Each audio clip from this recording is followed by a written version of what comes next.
Good morning. Thank you all for joining. We will get started in just a moment. I want to make sure we give a chance to clear the waiting room and make sure that folks have connected to audio.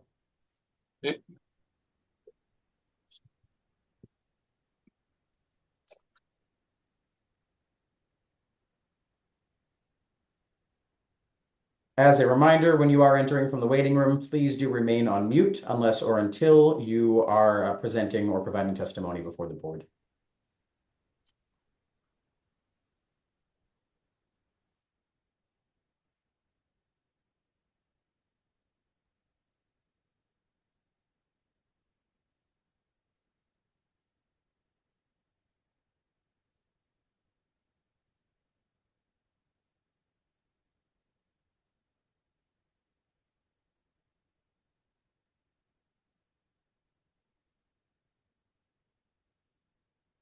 We'll give just another moment to clear the waiting room and then we'll get started.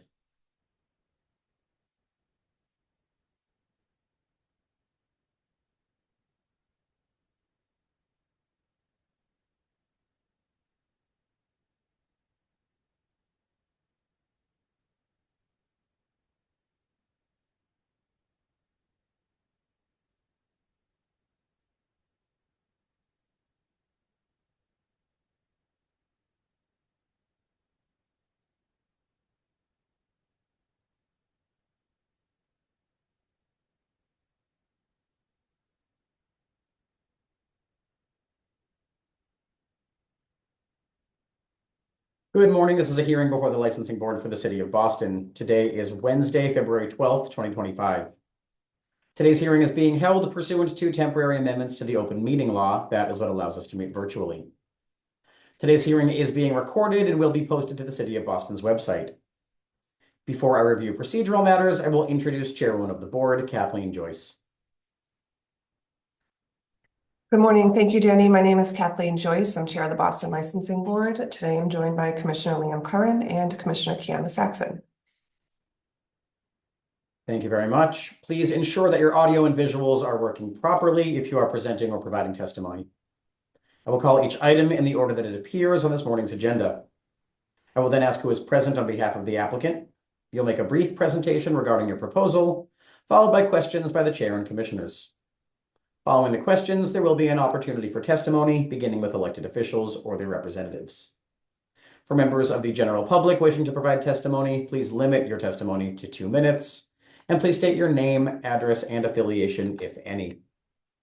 Begin with the first item on this morning's agenda, calling item number 1, Jamaica Me Hungry LLC, doing business as Jamaica Me Hungry, located at 289 Devonshire Street, has applied for a common victualler license to be exercised on the above 3,580 square feet, a full-service restaurant with takeout across 2 floors. Restaurant has a kitchen on the top floor and restrooms on the first floor with seating for 20 people, and refrigeration and storage located in the basement. Manager Ernie Campbell, hours of operation 9 a.m. to 3:30 p.m. Who is present on behalf of the applicant? Ernie Campbell right here. Thank you. If you could please briefly present the proposed concept to the board. So my name is Ernie Campbell, and the mic is on. Can you hear me? We can hear you. There's quite a lot of echo behind you. So we're trying to open this restaurant at 289 Devonshire Street, and there's no liquor license. It's just we're gonna open from 9 to 3:30. We're gonna see how that goes. If we want to extend the time, we're not sure about that yet. Depends So on do you have another phone or computer open? Because we're getting an echo. Because I've heard that. I think both of the speakers are on. You need to mute one because we can't hear you. Can we turn on the speaker? Are you logged onto the hearing on 2 different devices? No, it's only one. I think you have 2 devices going, maybe a phone and the computer.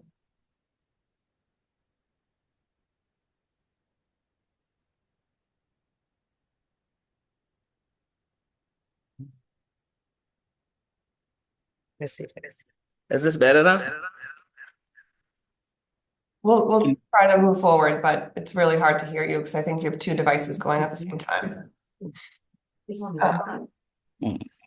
I turn it down. I don't understand why it's echoing. That's a little better. So why don't you proceed? You're applying for a CV license? Yes, so we're it's a 20 seat and we're gonna do lunch and we're trying to like open from 9 to 3:30 and from Monday to Friday, but we'll still be open on the weekend for catering, so we still do catering from there. So it's like a pickup and drop off kind of thing. So we still be there on the weekend still, but not open to the public. So that's kind of where we're at with that. Okay. And you're Mr. Campbell. I'm Ernie Campbell. Okay.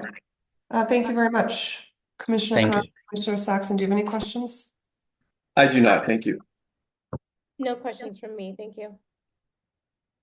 Thank you. Are there any individuals who would like to testify on this matter, beginning with elected officials or their representatives? Yes, Madam Chair, members of the board, Connor Newman with the Mayor's Office of Neighborhood Services. This time, the Mayor's Office deferred to the judgment of this board. We had the applicant circulate flyers to abutters within 300 feet, and they were in contact. The local civic association. Our office is unaware of any concerns at this time. With that, we'll defer to the board. Thank you. Thank you. Are there any other individuals who would like to testify on this matter? Seeing none, the board will take this under advisement. Thank you very much. Calling item number 2, 692 Columbia LLC, doing business as Side Chick, located at 692 Columbia Road in Dorchester. Holder of a common victualler license has petitioned to change the closing hour of the licensed business from 6 a.m. to 11 p.m. to 6 a.m. to 2 a.m. Who is present on behalf of the applicant?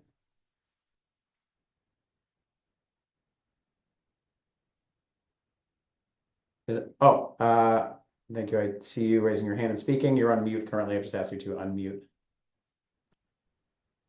Hello, everyone. Can everyone hear me? We can hear you. If you could please introduce yourself and briefly present the proposed change and the reason for the request to the board. Hello, everyone, and thank you for having me here. My name is Mohammed Abdul Kavi. I'm here from the restaurant Side Chick, located at 692 Columbia Road in Dorchester. We are one of the top-rated restaurants in Columbia Road, and we are also a takeout restaurants only. We are here to extend the hours from 6 a.m. 11 p.m. to 6 a.m. to 2 a.m. to maximize our delivery mission and to be on the side of our loyal customers. We have all the support and all the positive feedback from from our loyal customers, our neighbors, and our local businesses around us. Thank you very much, everyone. Again. Thank you for joining us. How long have you been open at this location? We about to be, our anniversary is on the 18th of this month for the third year. Oh, great. Okay. I have no questions. Commissioner Curran and Commissioner Saxon? No questions at this time, thank you. None from me, thank you. Thank you very much. Are there any individuals who would like to testify on this matter, beginning with elected officials or their representatives? Yes, Madam Chair, members of the board, Connor Newman with the Mayor's Office of Neighborhood Services. This time, the Mayor's Office would like to defer to the judgment of this board. Some background information in the community process. Many years ago, the applicant had worked with one of the ONS liaisons to update residents. We had a flyer be sent out to direct abutters within the vicinity. We did not receive any feedback via email. We're unaware of any concerns presently, and there's no active civic association in this area. With that, we'll defer to the board. Thank you. Thank you, Connor. Are there any other individuals who would like to testify on this matter? Board will take this under advisement as well. Thank you very much. Calling item number 3, Brighton, Mass Lodge, number 2199 of the Benevolent Protective Order of Elks, located at 326 Washington Street in Brighton. Holder of a club all alcoholic beverages license has petitioned to change the manager of the licensed business from Kelly McGrath to Christopher Tarowski, who is present on behalf of the applicant. Good morning, Attorney Kurt Blitzer, 300 Market Street. On behalf of the applicant, with me also is Christopher Tarowski, who is the proposed manager that we would like to transfer to. Great, thank you. Mr. Tarowski, are you a citizen? Yes, I am. Are you a resident of Massachusetts? I am. What is your experience in the food and beverage industry? I have been working in the food and beverage industry about 20 years now, in management positions, a little over 10 years, from bar manager, assistant manager to general manager of multi operations. Okay, and are you familiar with the rules and regulations of this board, the ABCC, and the laws of the Commonwealth pertaining to the sale and service of alcohol? I am. All right, thanks. I have no questions. Commissioner Curran and Commissioner Saxon? No questions, thank you. None from me, thank you. Thank you. Are there any individuals who would like to testify on this matter? Seeing none, the board will take this under advisement. Thank you. Thank you. Thank you. Calling item number 4, Courtyard Management LLC, doing business as Courtyard Boston Downtown, located at 275 Tremont Street. Holder of an in-holder all alcoholic beverages license has petitioned to change the manager of the licensed business from John Wilmoth to Thomas Wagner, who's present on behalf of the applicant. I see Mr. Wagner. Oh, Mr. Wagner, yes, I do see you with us. Just asked you to unmute. Great. Thank you for being with us, Mr. Wagner. Mr. Wagner, are you a citizen? Oh, we're unable to hear you.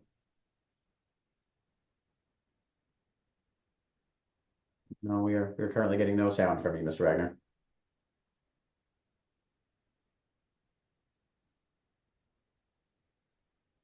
Can you try speaking to us again? Nothing. Okay, why don't we see if he can log back on and we'll move on to the, Yeah, Mr. Wagner, there's also a telephone option. There's a call-in number on the Zoom link as well. You might want to try that, leaving your camera on. And we can take a second call further down the agenda. We'll come back to this item. All right. Oh, I think we just got him. yeah, we actually did just hear you for a second. Let's try again.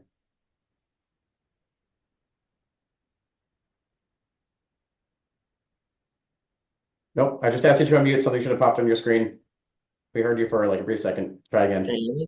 We can hear you Yes. now. There we go. All right, sorry about that. Mr. Wagner, are you a citizen? Yes, Do you live in Massachusetts? I do. Do you have experience in the food and beverage industry? I do. And what is that experience? So I worked as a banquet server for several years, and as well as banquet bartending. Okay. I've also worked in accounting for Marriott International for 7 years now. Okay, and are you familiar with the rules and regulations of our board, ABCC, and the laws of the Commonwealth pertaining to the sale and service of alcohol? I am. Okay, thank you. I have no other questions. Commissioners, do you? I do not, thank you. No questions, thanks. Thank you. Are there any individuals who would like to testify on this matter? Board will take this under advisement as well. Thank you very much. Thank you.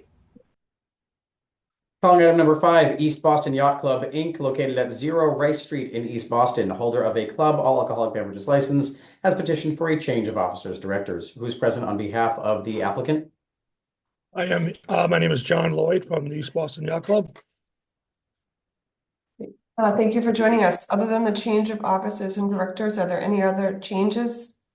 Yeah, we today? did also have an application in for a change of manager.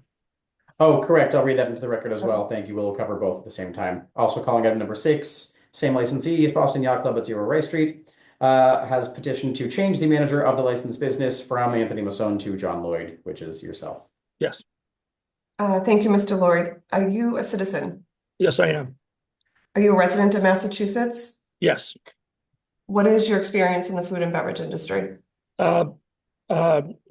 I guess a little while back, I was a banquet chef and bartender, and then changed to a banquet manager of bars, and then have ran the bar behind our previous manager at the East Boston Yacht Club for several years. Okay. Are you familiar with the rules and regulations of this board, the ABCC, and the laws of the Commonwealth pertaining to the sale and service of alcohol? Yes, I am. I have no questions on either item. Commissioner Curran or Commissioner Saxon, do you? I do not, thank you. No questions from me, thank you. Thank you very much. Are there any individuals who would like to testify on these two items? Seeing none, the board will take these under advisement as well. Thank you very much for being with us. Thank you. Take care. Calling item number 7, Patina Boss LLC, doing business as Banner's Kitchen and Tap and a Hub Hall featuring Momo-san Ramen by Morimoto, located at 80 to 82 Causeway Street.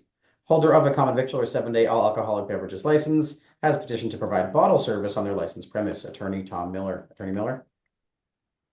Thank you, Secretary Green.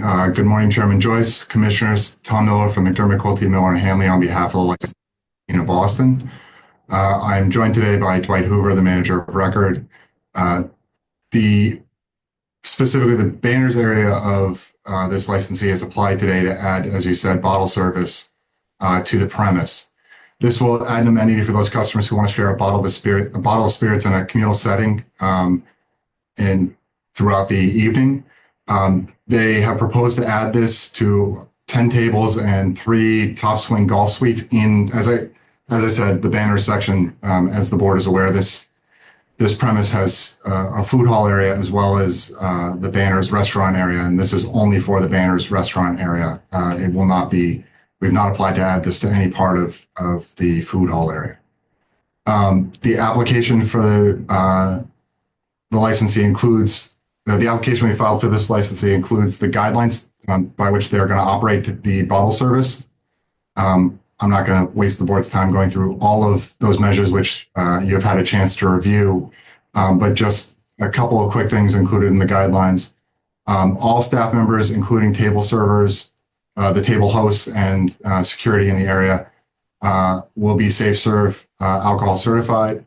It will only be offered to parties of 6 or more. And when it's requested, a host will be assigned to each table requesting that service. The host will be the only person allowed to handle the bottle, and the bottles will not be left unattended at the tables. If for some reason a host isn't available to watch an area, the bottle will be removed during that time. Each table will be supervised, as I just said, at all times when bottle service is being provided.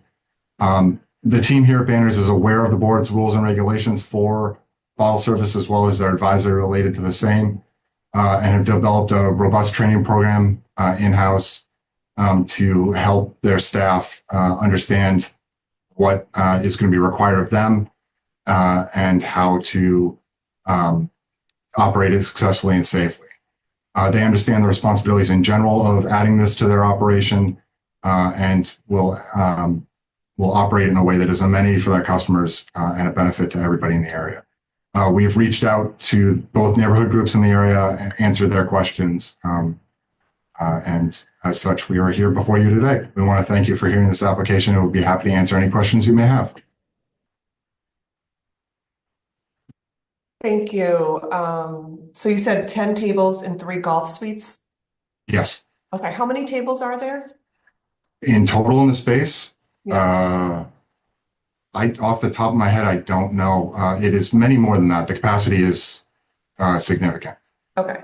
This is a small section of the overall premise. I don't have the floor plan in front of me, but the 10 tables near the 3 golf suites. So I'm trying to picture. Yes. Okay. Yeah. For staffing purposes. Yes. Yeah, they're in the same general area. Okay. All right.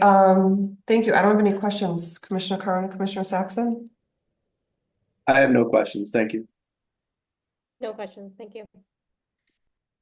Thank you. Are there any individuals who would like to testify on this matter, beginning with elected officials or their representatives? Yes, Madam Chair, members of the board, Connor Newman with the Mayor's Office of Neighborhood Services. This time, the Mayor's Office will defer to the judgment of this board.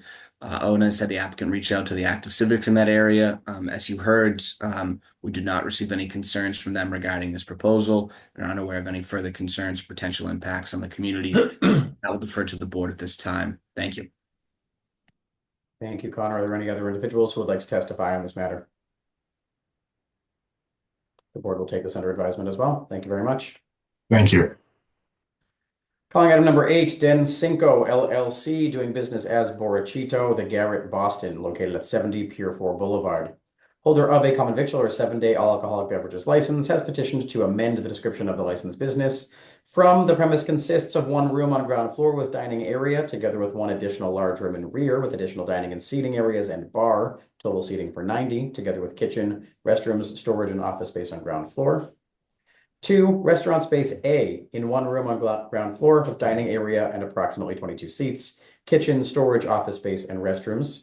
Restaurant space B, additional large room in rear with additional dining and seating areas with approximately 36 seats, and bar with approximately 13 seats. Restaurant space A and restaurant space B are 3,000 square feet. In restaurant space C, one additional room on ground floor with additional dining areas and approximately 65 seats, and bar with approximately 12 seats, kitchen, and additional restrooms. Restaurant space C, 3,562 square feet. Altogether comprised of 6,562 square feet with 2 entrances and 4 exits. Attorney Dennis Quilty. Attorney Quilty. Good morning, Attorney Green, Madam Chair, members of the board. Excuse me, Dennis Quilty, attorney representing the licensee. With me this morning is Gavin Mosley, who's the owner-operator, and Hope Murphy. Mr. Mosley is the current manager of record as well. I know it was a lengthy readout of the request. If you strip it down, it is basically to add restaurant space C to the existing spaces A and B, which are known as Borachito and Garrett bars. So the change is to add a third room to the license. The licensee was able to reach a lease agreement for an adjacent unit in the building, and they are asking for permission to add that to the license. That space would become the restaurant space C, as indicated, and adds approximately 3,500 square feet and only 65 seats and a 12-seat bar to the existing space. So that is the request. I want to let the board know that we've spent a great deal of time, and I want to thank the Seaport Neighborhood Association and the residents of the Echelon building, as well as the Office of District Councilor Flynn and the Mayor's Office of Neighborhood Services. We've conducted a series of meetings with affected parties, groups, and individuals, the most recent of which was literally 48 hours ago. We came up with some ideas and concessions and things that the licensee can do to make this work well for the building and the surrounding folks. So we're just very happy that we had that opportunity and that these folks worked with us carefully to get to a point this morning where I believe we're going to be supported by the SNA. And we are very much looking forward to being able to open the new space and to being able to work cooperatively going forward with the surrounding residents and the Seaport neighbors. So again, we thank them for their hard work with us on this matter, and we are here to take any questions the board may have. Thank you very much.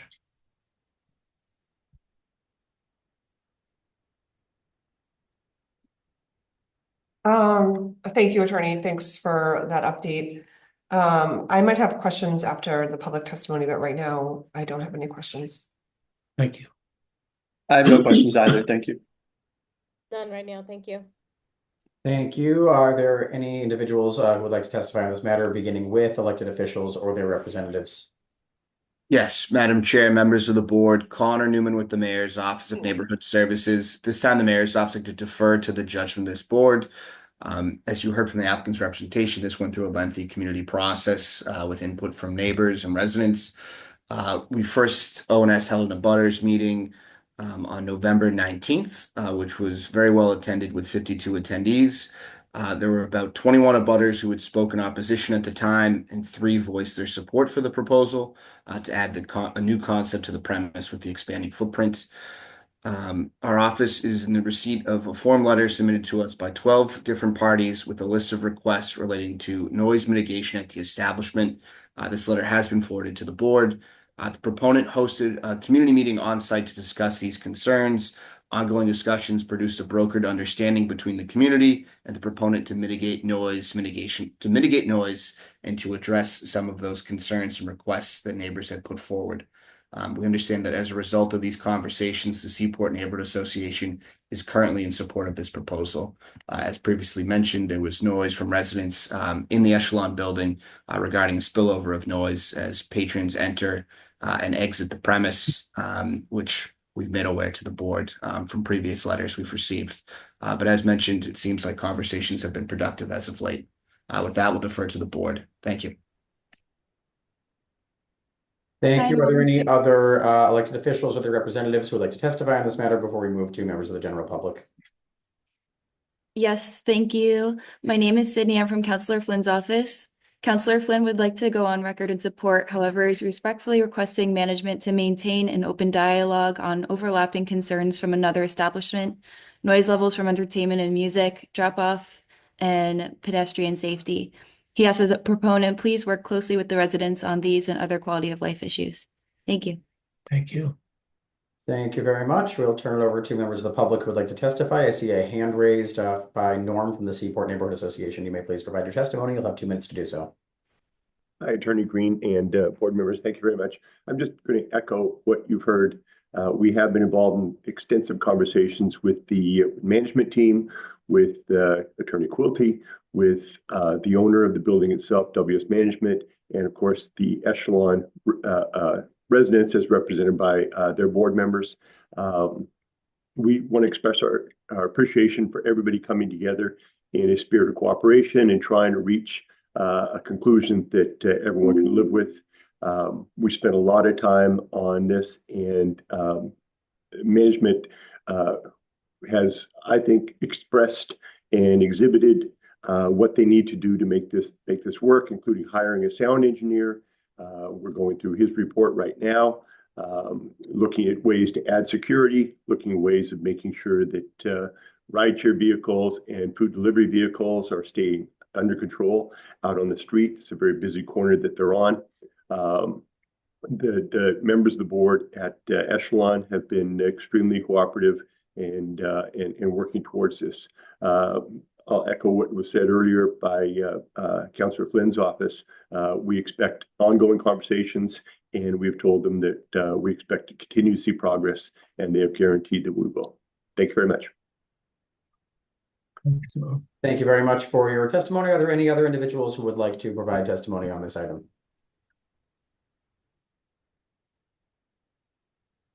Yeah, this is Corey Nevin. I am a resident at 135 Seaport Boulevard.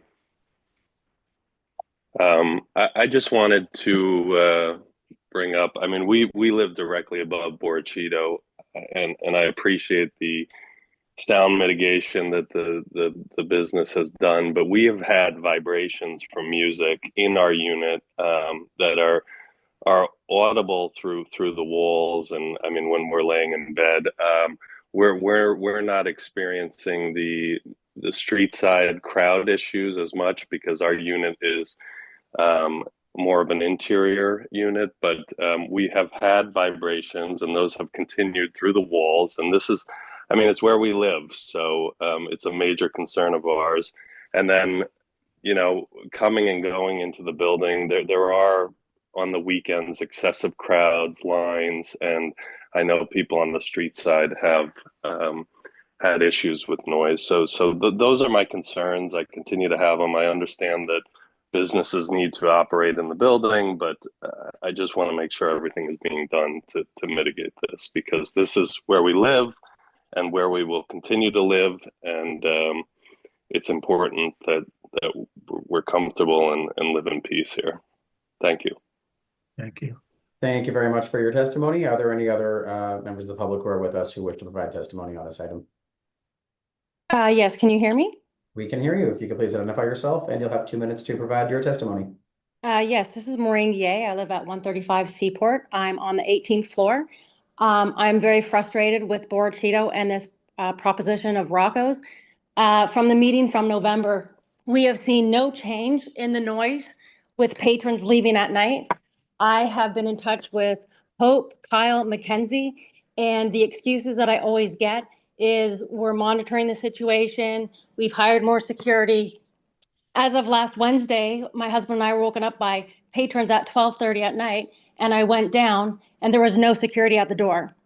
So I also found out, being in touch with Constable William Gallagher, that Borchito did receive a violation for patrons for drinking in line. They don't have a good handle on their business. This really concerns me with Rocco's because we're just going to have more people yelling and screaming outside at night. I'm a little emotional right now because I'm tired. This has been going on since November, that we've had night after night of sleepless nights. Borachito told the town that they've reduced their hours. That's true. They reduced their hours from 2 a.m. until now they close at 12 on a Sunday. 6 nights a week, they're open till 2 a.m.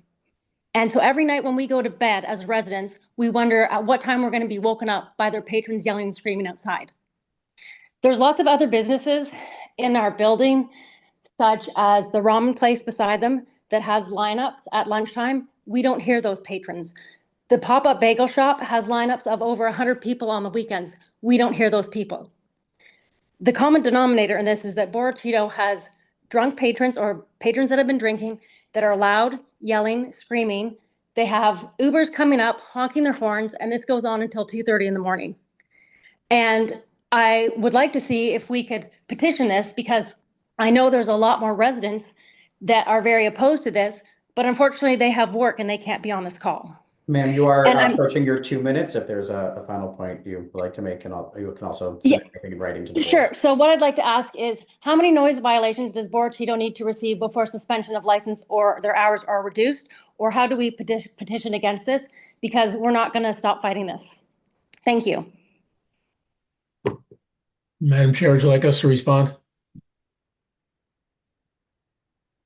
Sure, then I have a couple questions. Go ahead. Thank you. I just want to say that with regard to these complaints, we're very, very, very aware of these. It's the reason why we had extensive meetings with the neighbors, including the Echelon Building, including the Seaport Neighbor Association, and came up with a series of fixes, if you will, starting with the sound engineer, reviewing the physical plant, and coming up with ideas as to where things could be done to dampen or decrease the noise level. There are apparently some spaces above us which were not built properly to begin with. We've been working with WS, the developer, in this regard, but we do have to access space that is not ours to get in to make these fixes. But we had a very lengthy, we had an hour and a half meeting 48 hours ago to go over all of these matters, including noise outside, noise inside, Uber traffic, pickup and delivery, security. And I think, as Mr. Lynn suggested, we came up with a series of compromises and solutions that we think will work, but they need to be given a chance to work. So we're extremely aware of the concerns that folks have raised. And again, it's the purpose for those lengthy meetings we've had, under the auspices of SNA over the last month. And, with an eye towards solving these problems and fixing them. And we understand that if we don't, the business will suffer. We're lucky we don't have a lot of, complaints and violations, but we don't want to be dealing with those going forward. So very much aware of the fact that we operate in a residential building, and we'll do everything we can to be good neighbors. And we think we have some fixes here that are going to help out tremendously. So, I mean, we ask for an opportunity to move it forward. And if we have problems in the future, we understand that you're going to call us in and deal with it. Can you elaborate on the conditions you guys agreed to with Uber, security monitoring, sound, and the lines? Well, yes, ma'am. It would include additional security personnel of ours outside to monitor activity and behavior on lines. We're very well aware that among the licensing board's rules and regulations are that the licensee must control its line outside and be lined up in a way that doesn't inconvenience people. We're going to add security whose only job will be to go up and down that area to make sure people are keeping their voices down and not yelling loudly, et cetera. It's something that we have to do. It's going to be more personnel, but it will be done. We're working with WS and the building on the very difficult issue of Uber drop off and pick up. It's a problem everywhere in the city, as you're well aware. We're trying different locations, but again, it's very hard for an individual business to control where these people come and go from. But that's part of our responsibility going forward. We understand where most people are picked up and dropped off, and we're going to monitor those areas as best we can. But again, these are generally within the public realm, not within our, realm of control, if you will. And then lastly, it's the kind of sealing up of areas above us, in which it appears there are openings and spaces that should have been taken care of when the building was built, and may not have been, or may not have been sufficiently done to accommodate the business that we have. And again, above us, so you understand the building, there's what they call it, I think, an event space. So it's a space between us and the residential, which provides some, protection, if you will. But there are openings in the area between us and that space, and between that space and above. So we're trying to figure out where all these are and get people in there to fill them. But we need the cooperation of the building and the developer, which WS is helping us with. And we hope that this will be successful.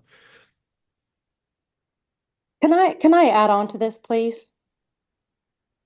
Just one moment. I just want to see if any of the other commissioners have any questions.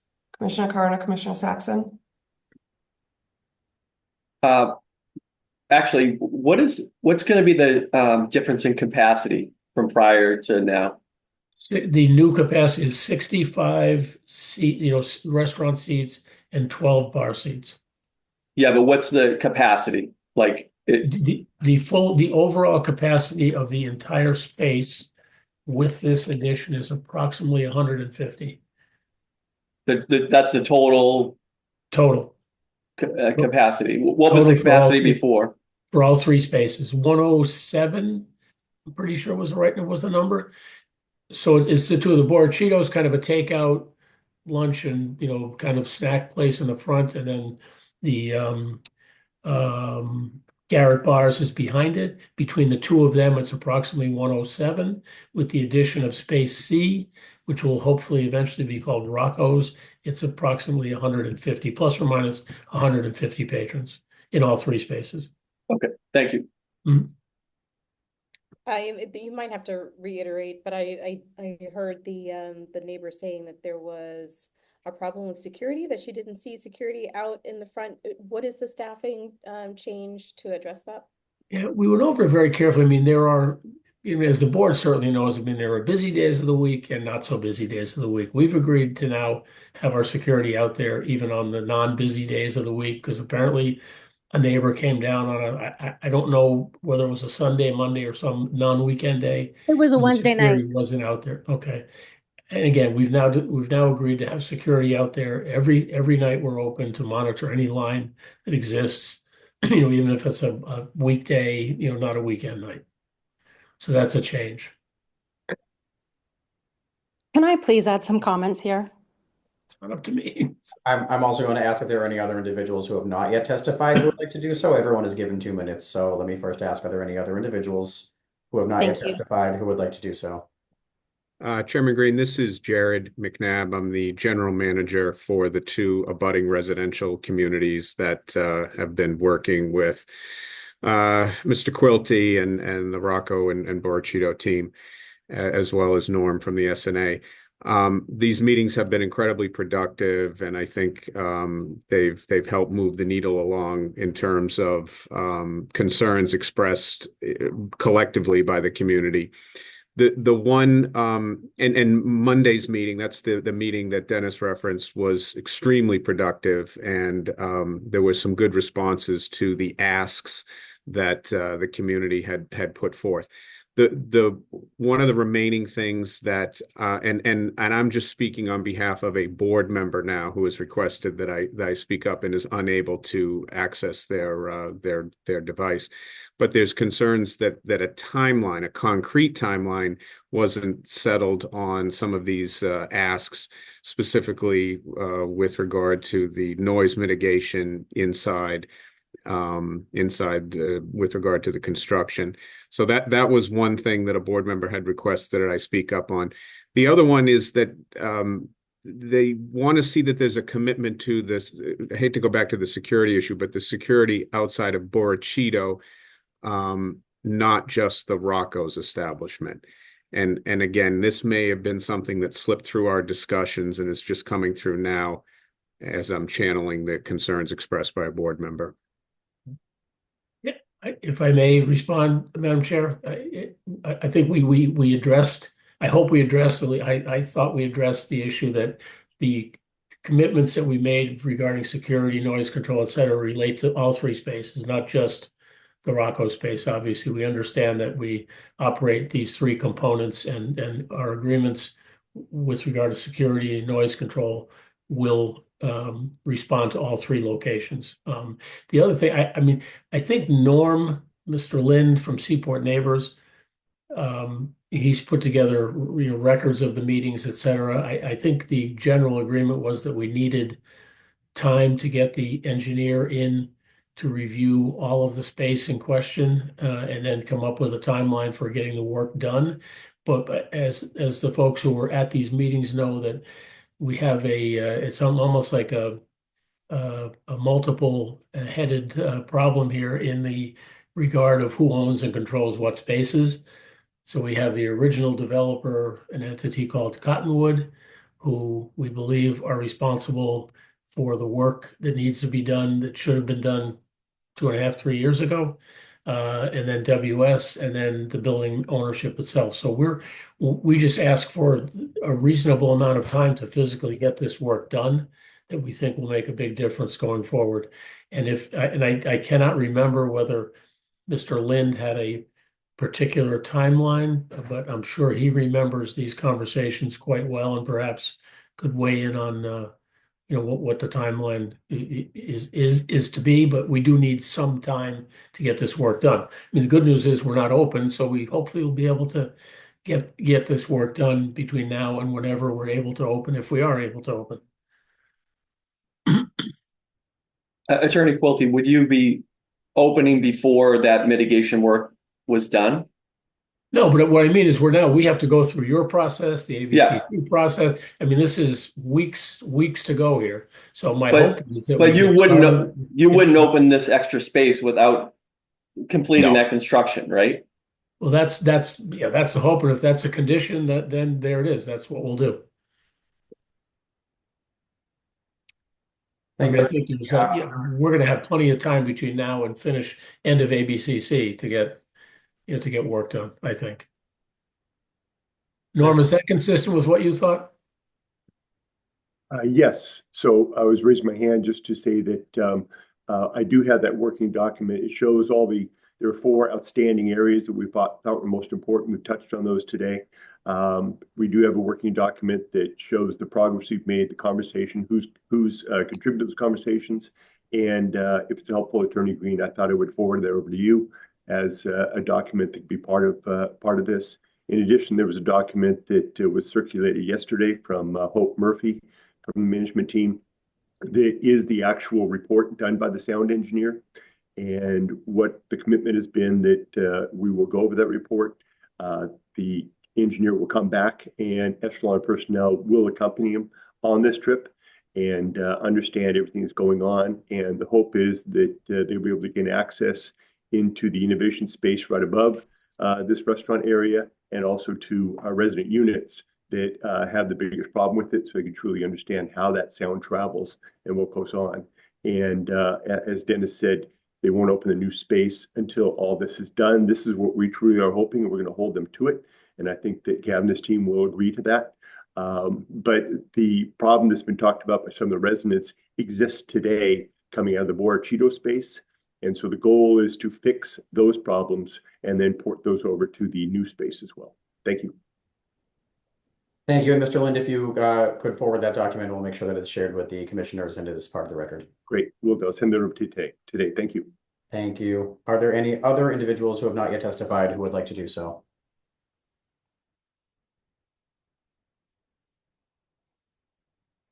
Chairman Joyce, it does look like Maureen is looking to make additional comments. Will we accept that? Maureen, we'll give you another 2 minutes, but then we're going to move on. We have other items to discuss today. Okay, thank you, and I appreciate that. Just, going on to what the lawyer's saying, like we're working with the neighborhood and being neighborly, I really don't find that to be a truth. We've been dealing this for almost 4 months now with sleepless nights. I mean, sleep is a fundamental right. And they keep saying that they're monitoring the situation, they're getting more security. Borachito itself had to call the police one time for unruly patrons because their security couldn't handle it. Back in November, I mentioned to Borachito that the Grand in Seaport has hired police detail out at 11 o'clock until 2 a.m. in the morning to help disperse crowds. I don't understand why they can't do that. They're making enough money, as per Hope said back in November. Borachito is making more money than they ever thought they could imagine. So they can afford to do that. They just keep saying they're hiring security. Obviously, from their last violation where they had somebody drinking in line, their security is not doing the job that it's supposed to be doing. And we have their patrons leaving at night, yelling and screaming. This happens mostly on the weekends, but occasionally through the week as well. We're fed up. And I'd like to know how residents can petition this. I know there's not a lot of residents on this call, but there's a very large group that is fed up with this. So I'd like to know how we can petition this and have our voices heard. Because a lot of people are at work today, they can't be on this call. Thank you, Maureen. It is stated in our rules that a citizen petition can be provided to the board, a group of 25 residents who live within 1 mile. I'm happy to talk with you offline about that as well. The board could hold an informational hearing about a licensee on the petition of 25 residents who are within 1 mile. So thank you. I'd appreciate that. Great. With that, are there any other individuals who would like to provide testimony on this matter? I guess I would. Just put my video on. Okay. We can hear you. If you could please identify yourself, and you'll have 2 minutes to provide testimony. Sure. I'll be brief. I'm Nick Reichstein. I'm one of the board members of 135 Seaport Boulevard. I've listened in on a number of the meetings. Are you hearing me okay? There's some really, really terrible staticky feedback behind you. Let me.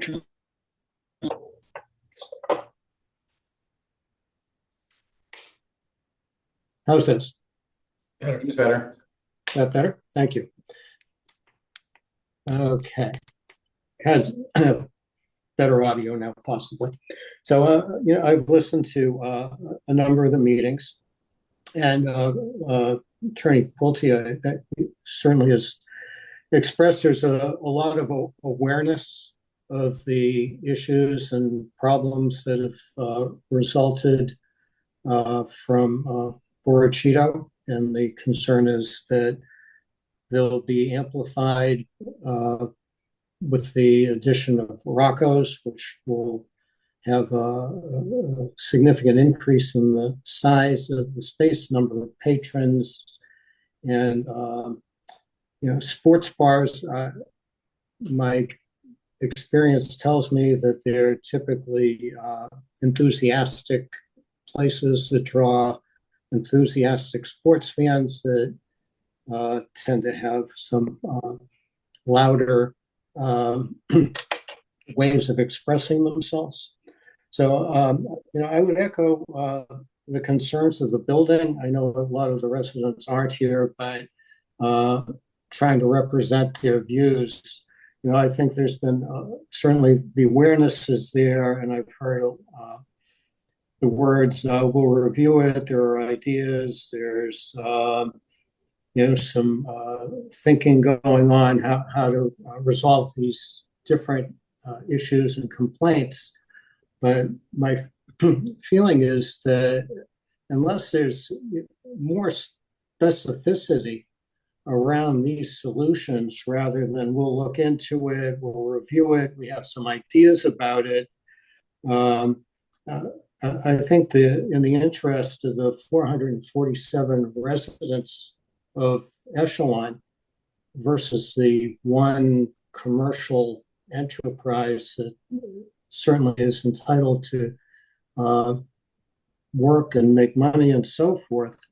But my concern is with the 447 residential units rather than the one commercial unit.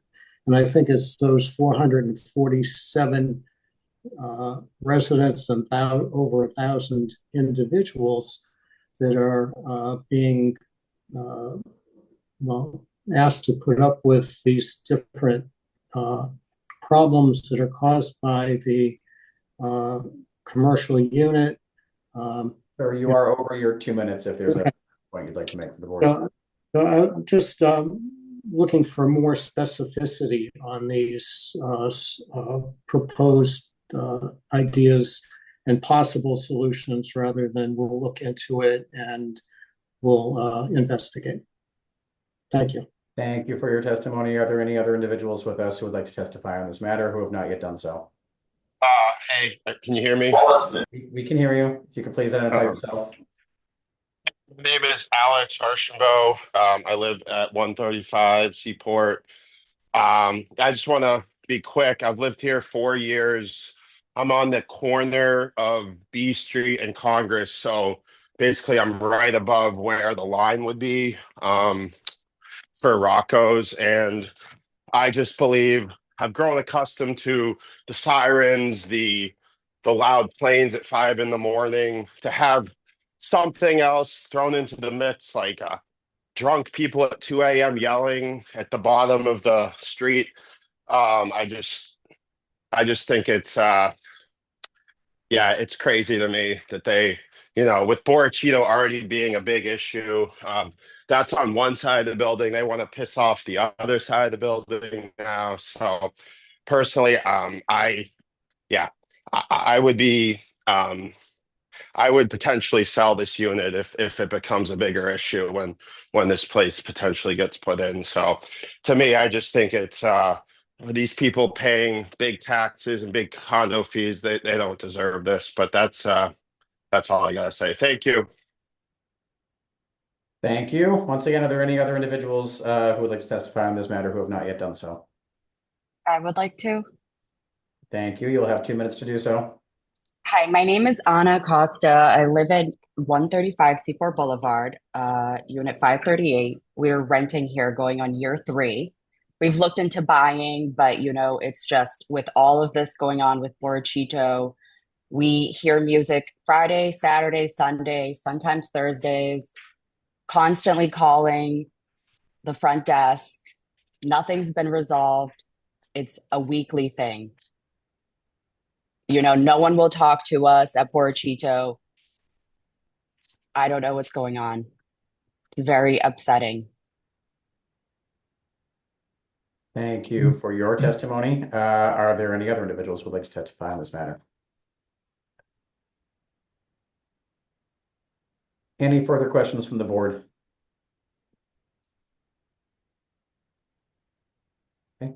Attorney Quilty, any final response to any of the testimony you heard? Just to say, Attorney Green and Madam Chair, members of the board, I mean, these are the matters we've tried to work on. I don't know whether the folks you've heard from this morning were on any of the meetings that we've had.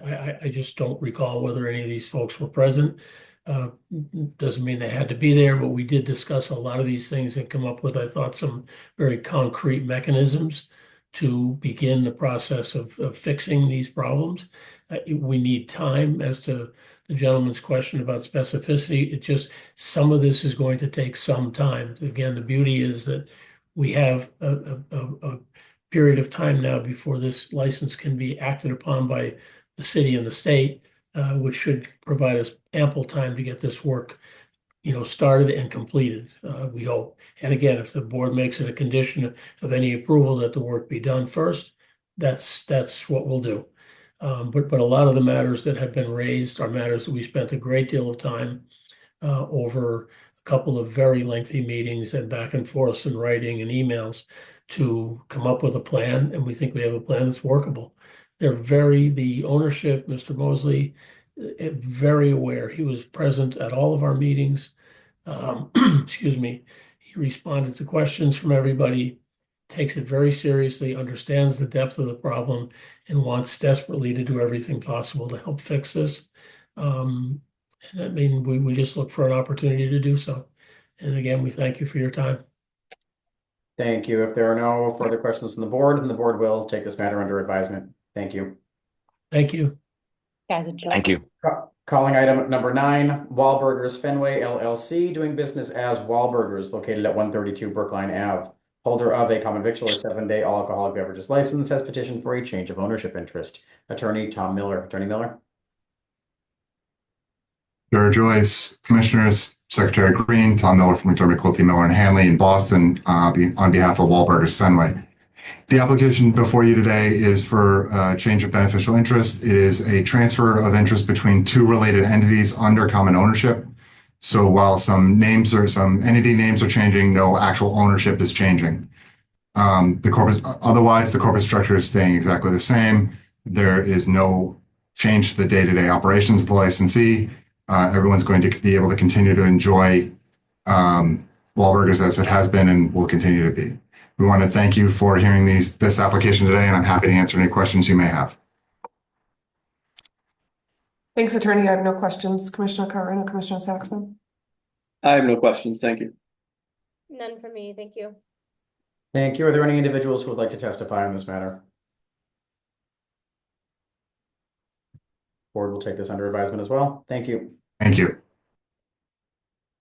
Calling item number 10, Taco Mex Inc., doing business as Taco Mex Restaurant, located at 65 to 67 Maverick Square in East Boston. Holder of a common victular 7-day all alcoholic beverages license, has petitioned for a change of officers, directors, and also has petitioned for a change of stock interest. Attorney Dennis Quilty. Attorney Quilty. Good morning again, Attorney Green, Madam Chair, members of the board. The matter before you today is a internal change of officers, directors, and stock interest from the two individuals who are currently listed as owners. From Maria Vasco and Louis Vasco to Maria, who's present with us this morning, will going forward be the sole shareholder and will be president, director, and sole shareholder. Mr. Louis Vasco's interests are going away, if you will. So she takes over the business from her former husband and going forward will be, again, the sole officer, director, and shareholder. And that is the entirety of the request. And Maria is here with us if you have any questions. Thanks, Attorney. I have no questions. Commissioners, do you? I do not. Thank you. None for me, thank you. Thank you. Are there any individuals who would like to testify on this matter? Seeing none, the board will take this under advisement as well. Thank you. Thank you. Thank you. Calling item number 11, Tipsy's Beer and Wine, Inc., doing business as Tipsy's Beer and Wine, located at 739 Parker Street in Mission Hill. Holder of a retail package store wines and malt beverages license, has petitioned to change the category of the license from a retail package store wines and malt beverages to retail package store all alcoholic beverages. Secondly, has petitioned to change the DBA of the licensed business from Tipsy's Beer and Wine to Tipsy's Market. And lastly, has petitioned for a change of manager of the licensed business from Sushila Patel to Dhruv Patel. Attorney Kristen Scanlon. Attorney Scanlon. Good morning, Madam Chair, members of the board, Attorney Green, Kristen Scanlon representing the licensee. Signed on with us this morning are Patel families, Harshad and Sushila Patel and Dhruv and Dia Patel, who operate the store together. As Attorney Green mentioned, there are three changes before the board this morning. One for a change of DBA from Tipsy's Beer and Wine to Tipsy's Market.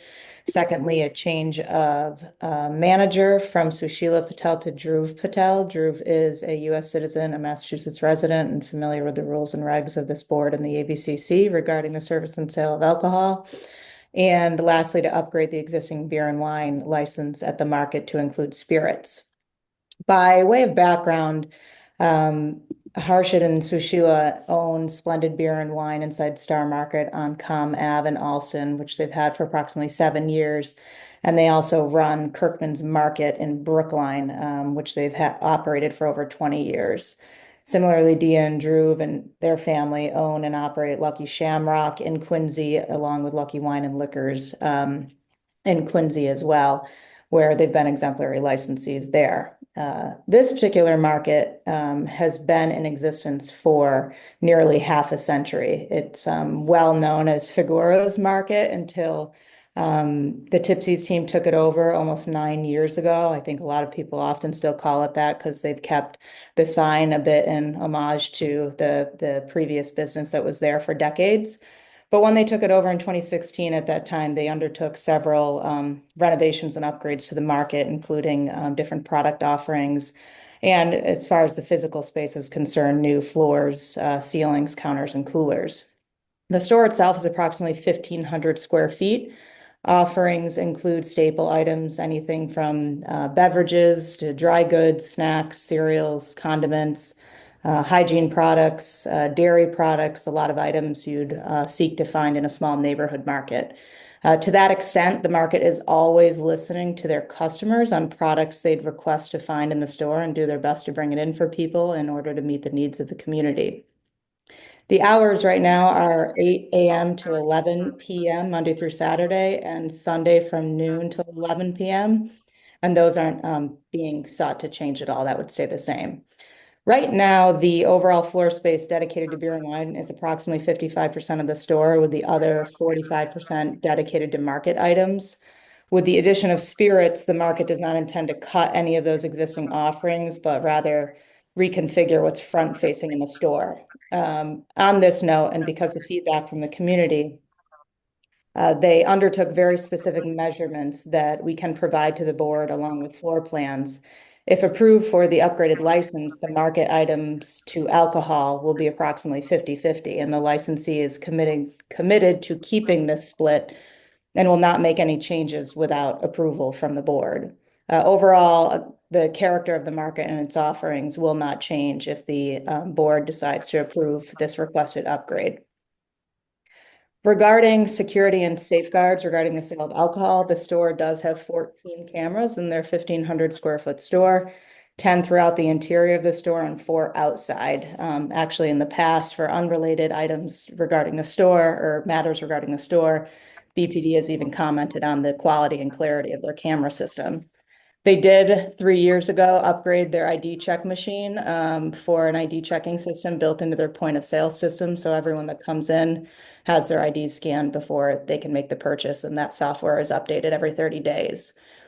They are constantly maintaining the front of the store several times a day, keeping their storefront clean, and they've also have installed and maintained improved lighting on the exterior of the store, doing their part to contribute to safer streets and an overall safe neighborhood environment. As far as public need is concerned regarding this request, the regular customers of the market are customers that walk to and live in the nearby vicinity, and it's those individuals who have requested the expanded offering several times over the course of the past couple of years. What we've heard from those folks continually is that it is largely a matter of convenience to better serve the needs and desires of the immediate community. The close proximity of Tipsy's to their homes makes people feel safer, especially walking at night, that they don't have to walk up to Brigham Circle or across Tremont Street. Which brings me to the next point. There are other stores, I shouldn't say several, in the neighborhood that provide spirits, but most are concentrated near Brigham Circle and beyond, approximately 0.4 miles away or about a 10-minute walk to get there, with the exception of Fuentes Market, which is on the other side of Tremont Street, and a market that's on a larger scale than this small neighborhood market. The licensee, again, is not seeking to change the overall nature of the business. It's paramount to them to keep one-stop shopping in the neighborhood, which seems to be paramount of the continued feedback from the community as well. And it keeps people shopping local. It is a great asset to the community and serves a true community purpose. So they're seeking to maintain that aspect of it. Even some who have expressed concern regarding the upgraded license have acknowledged that it is indeed a beloved corner store and that the owners are kind and respectful people who have done a good job with the store. On its current license, the licensee has been committed to not selling singles. And further, should this license request be accommodated, it's 100% committed to not selling nips as well, which again, I know has been some of the concern voiced by folks regarding this proposal. This licensee has been involved in a very extensive community process. In June of 2024, there was a mayor's office of neighborhood services sponsored meeting that was well attended and largely supportive. It included support from a direct abutter on Parker Street, notably, and many, again, noting convenience and walkability as a factor. They also mentioned that owners put the community and safety of the community first, and not having to walk all the way down the hill, especially with anyone with accessibility concerns, is important to them. We did reach out to and have received support from the Mission Hill Main Streets. Support letter I know has been submitted to the board along with other local businesses in support. And the nearby Fenway High School is generally supportive of the owners too, who who noted that they've supported the Fenway High School's community health and wellness programming, keeping their Boston Public School students engaged in productive activities, clubs, and teams. And that they note that their ownership is always looking for ways to support their school community, and they appreciate all that they do for the neighborhood. We also met with Mission Hill Neighborhood Housing Services, and when we met with them, their feedback that was received was that they want a grocery store, and their concerns were in regards to the ratio. This particular licensee, as I previously mentioned, is honed in on those plans, and the market will now be 50-50, which would be submitted to the board again. A note too as well about the grocery aspect. This store has never claimed to be a grocery store. They've never really attempted to be a full-blown grocery store. It always has been about the convenience and adding a little bit of everything that they can possibly add based on feedback from everyone. They really, truly have worked hard and do their best to accommodate everyone without also having to completely dispose of highly perishable items. For example, when they order from vendors, they need to buy a 25-pound box of tomatoes, for example. If they only sell 5 pounds, they're throwing away 20 pounds. So the licensee responds accordingly to customer buying habits and to feedback and requests, and tries to balance that accordingly from the community groups and their customers. Nonetheless, and it was made clear at the meetings that they're committed to keeping staples. Can I just interrupt for a second? There's a lot of feedback. Can everyone mute their device? Really hard to hear today. Sorry. Anyways, nonetheless, and it was made clear at all the meetings that they're committed to keeping the staple items such as dairy, hygiene products, dry goods, and the like. We also, and lastly, met with the Community Alliance of Mission Hill. We met with them twice, September and October of 2024, in accordance with their meeting and voting rules. I know that Community Alliance has submitted a letter in opposition showing a roughly 50-50 split of only 24 people casting votes. But what's left out of this letter is that over 100 people attended this meeting, and the majority of those were supporters who did not have their voice or vote counted. While the licensee certainly respects those who come together month after month, volunteering their time for issues and purposes in the neighborhood, it doesn't go without saying that the process is a bit flawed. The latter part of this particular meeting in October, which ran over 2 hours on the Tipsy's proposal alone, was largely dedicated to the board members suddenly at odds over how to count votes at a hybrid meeting that they've been having for years, how to validate attendance at a prior meeting, and how to validate Mission Hill residency in order to determine eligibility to have a voice and a vote in the neighborhood. The unintended consequence of this was akin to a filibuster, leaving people dropping off the meeting because of the disorganization and discussion. A longstanding member of the group even encouraged them to proceed with a vote because they knew the majority of people logged on were there to vote in support. Following the meeting, I did ask several questions of the board, including but not limited to the number of total attendees for the September and October meetings, the total number of the emailed votes and total number of emailed votes in support, and total number of emailed votes in support with residential verification, all of which information was refused to me. Even the Mission Hill Gazette reported on these meetings, noting, and I quote, "There was a ton of support from attendees at the meeting." All in all, supporters continued to note the convenience aspect, and more importantly, provided emphasis on the character and good nature of everyone at the store. It noted they run a good operation and they do their part in contributing to the overall market improvement in the neighborhood, and they make it a point to get to know their customers. People largely do not see a real issue or big concern that would affect the neighborhood negatively. People want the business to thrive so long as the convenience aspect stays, which they are committed to doing. I know the board was forwarded by my office over 600 signatures in support and nearly 60 letters of support of this application. I'm sure you probably received additional emails of support as well.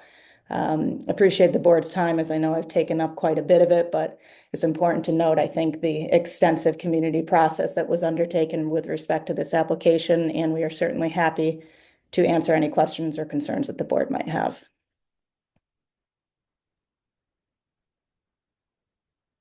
Thank you, Attorney Scanlon. We will move to questions from the board at this time. Chairwoman Joyce. Thank you. So, again, we have the feedback, but just to dig a little bit deeper into public need and the location of this licensed premise to the other place, Fuentes Market. I haven't been in Fuentes Market. How would you distinguish Tipsy's from Fuentes, if it's distinguishable? I'm just curious, there are not a lot of other places in the area that sell the spirits, but I just want to get on the record. Anything else you could draw our attention to? For one, it's a lot larger of a market, but Dhruv, I just saw that you unmuted and are ready and prepared to answer this question, so I'll let you take that over. Yes. So, Fuentes Market is one of the nearby store, but it is we are on the top of the hill, and a lot of customers that we have buying stuff from our store, they had requested since years, like, why don't we get this? So by location wise, it's not that near because up the hill there is not other store who carries the full alcohol license. So that's an issue. So in this particular neighborhood, even though you're a 2-minute walk, you would consider being located at the top of the hill, distinguishable from Fuentes? Yes. Some of the feedback too, Madam Chair, that we heard is that especially at night, people like to be able to walk in very close proximity, and walking across Tremont, while close in measured distance, is farther for them walking, at night, and public safety being concerned, as well as accessibility issues crossing Tremont Street. Okay.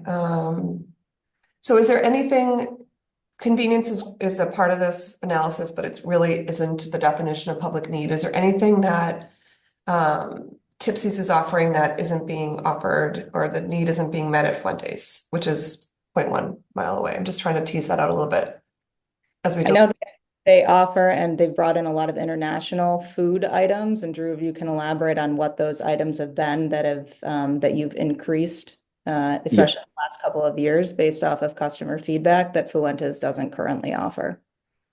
So we offer like kind of international Goya sections and Indian frozen foods and packet foods, as well as whatever the customers are looking for a local grocery, like cereals and vegetables. You have added towards some meat products, sliced meats, and eggs are always been there. So vegetables and fruits, that's also the main thing that the customers they love that we carry. Okay, and Attorney Scanlon, will you send us a floor plan? I will. Of what they plan for it to look like? Yes, I can send you the current floor plan and the future one if it's allowed. Okay, thank you. Commissioner Curran, do you have any questions? And then Commissioner Saxon. Yeah, not at this time. I'll wait for comments. Thank you. None from me. Thank you.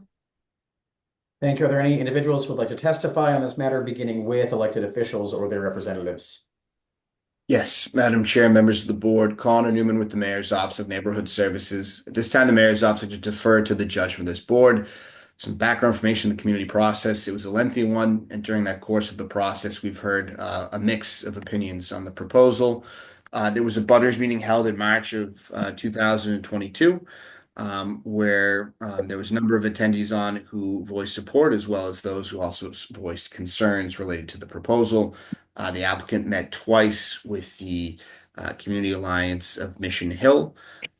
Concerns that were mentioned there was proximity to the high school and potential impact and concerns raised by teachers and students about the loss of snacks and other food being offered within the business. There was other concerns raised regarding the potential for trash and attracting unruly customers, which some alleged has been a problem in previous summers, being exacerbated by the sale of liquor. There was also a number of residents who expressed support, citing the location, the convenience of being able to pop in, as well as the character of the business owners. The Community Alliance of Mission Hill, ultimately voted to oppose, although I do want to make mention, as the applicant's representation pointed out, There was a high number of attendees in both these meetings that had expressed support and testified in support during those civic meetings. So with that information, we'll defer to the board at this time. Thank you. Good morning, Madam Chair, members of the board. My name is Tony. I'm going to read this statement on behalf of Councilor Sharon Durkin. I appreciate the extensive community process that the proponent has gone through regarding this application, including multiple meetings with neighborhood organizations and engagement with residents and businesses. While concerns were raised, particularly regarding underage sales prevention and maintaining the balance between food and alcohol, the business has committed to addressing these issues, investing in new technologies to safeguard against underage sales and ensuring it remains a neighborhood market for food. Additionally, I feel that the community of Lions of Mission Hills voting process did not fully reflect the broader input of the neighborhood. After weighing all perspectives, I have decided to be non-opposed to this application. My priority remains ensuring a fair process that represents the voices of all Mission Hill residents. Thank you for your time and consideration. Good morning, Madam of the Chair, members of the board, Ana Calderon from City Councilor at Large Henry Santana. I would like to read Councilor Santana's comments on this proposal on the record. We also, the councilor also sent a letter on this to the board earlier this morning. As an at-large Boston City Councilor, I would like to share some feedback I have received from residents of the Mission Hill neighborhood regarding this application. As you may know, this area is home to many students attending nearby universities, and residents frequently contact my office, often daily, with complaints about noise from loud parties and disruptive behavior from intoxicated patrons in the parks and sidewalks of the Mission Hill neighborhood. Residents have also raised concerns about trash and the overall cleanliness of the area if this liquor license is granted. They fear that these issues may be exacerbated by the increased availability of alcohol in the residential vicinity where Tipsy's is located. As an immigrant and Black man, I support small businesses and understand the vital role establishments like Tipsy's play in our communities. I respectfully request that the proponent continue working closely with neighbors and residents to address the concerns that were raised during the community engagement process.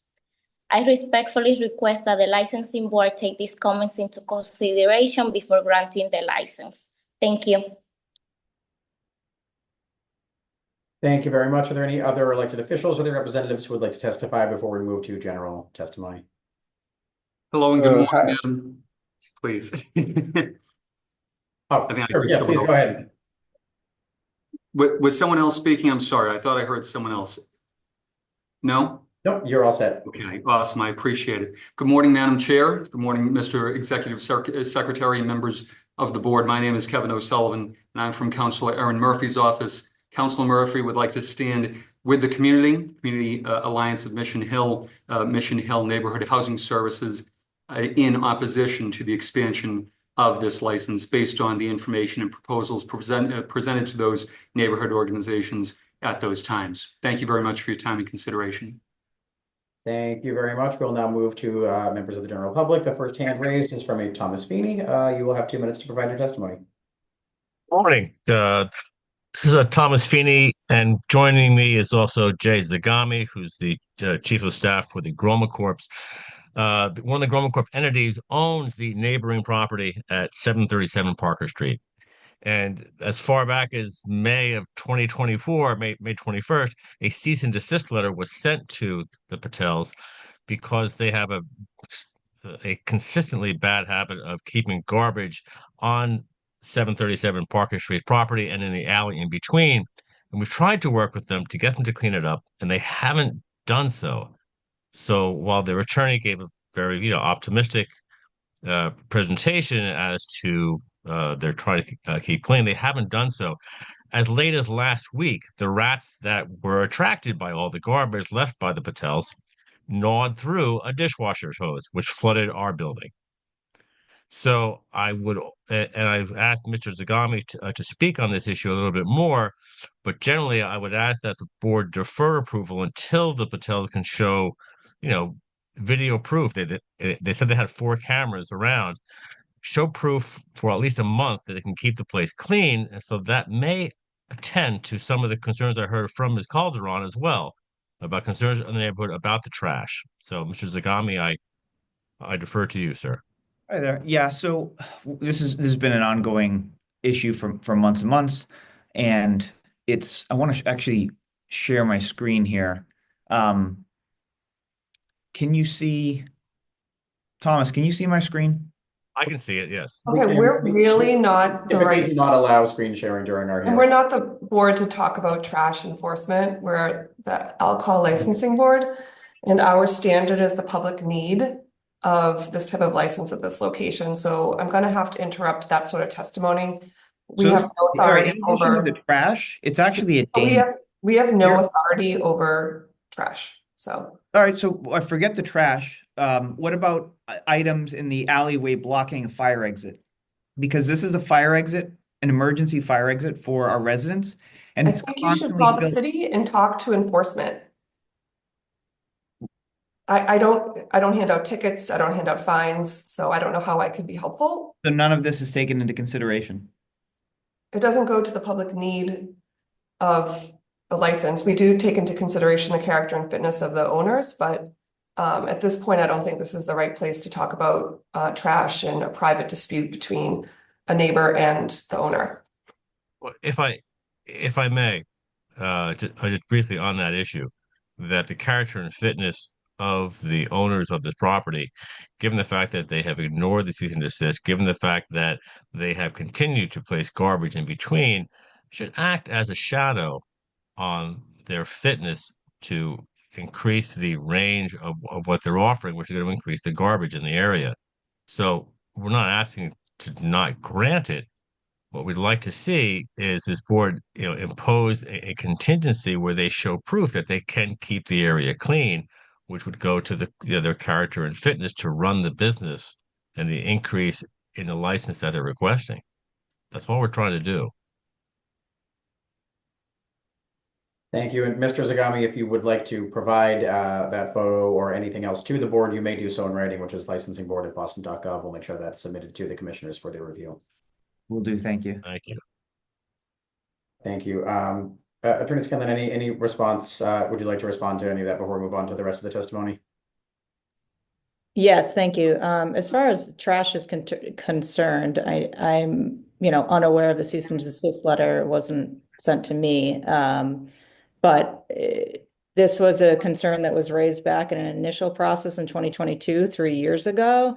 And it's something that even Community Alliance commented on, that they don't really see it as an issue. If anything, the biggest trash issues are coming from the high school students who potentially litter along the way to and from school and on big move in, move out days. So that being said, that's all the commentary we have right now. But I know that the Patels are happy to have an open dialogue with their neighbors and do whatever they can to ensure that they're not encroaching, if they even are, on their property as far as trash is concerned, and come up with a plan.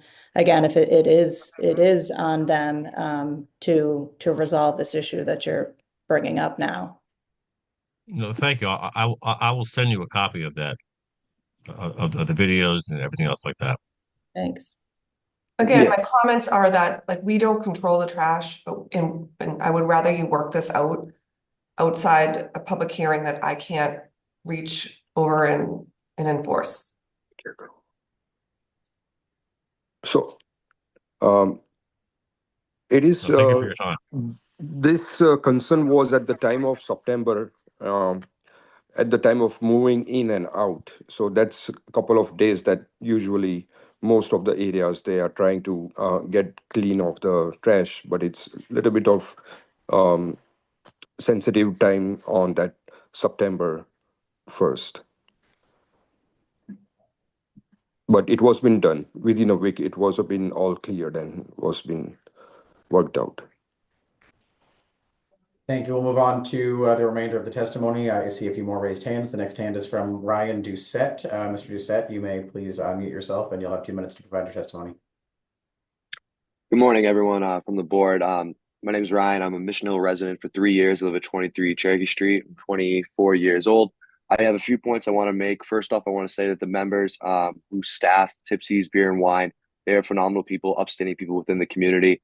I work with the Dana-Farber Jimmy Fund the past 3 years, and they've always been a sponsor. They've always donated us whatever resources that we've needed. They definitely are upstanding individuals within the community, and they do go far, very beyond kind of what a regular store would in this community to kind of serve the community in many different ways. I think that them going through this process to get a further liquor license is another way they'll be serving the community. And being a Boston resident my whole life, I want to note that Mission Hill has always been an underserved community. When you look back to less than a century ago, Mission Hill was redlined, and that's prevented a lot of different zoning practices as well as licensing in the community. When you look at Mission Hill and the Fort Hill neighborhoods near Roxbury Crossing Station, as well as the Jackson Square Station, all the way down to Hyde Square and Heath Street, there really isn't any liquor licenses serving the community with the exception of 4 that are crowded right next to Brigham Circle. Living in the middle of Mission Hill, I have to say that going to Brigham is definitely out of the way, and going to Fuentes Market, which is past Tremont Street, is another hassle given the messy intersection. I also want to elaborate that Fuentes itself, it boasts a parking lot, and I think it's very important to note that when people go to Fuentes, they drive, and I think that as a member of the community, it's kind of a danger when the only option for people to get liquor is somewhere they drive to. Uh, Tipsy's is placed geographically in a perfect part of the hill. It's up the hill. It's super easy for people to walk to, and I think that kind of mitigates a lot of the risks that come with, people driving to pick up liquor. In the same light, I want to just mention that the concerns from the schools or just the proximity to the schools, I think are short-sighted. Every time I've been to Tipsy's Beer and Wine, they always have at least 3 people within the store, someone behind the counter, someone doing walks around the store, and also people doing inventory.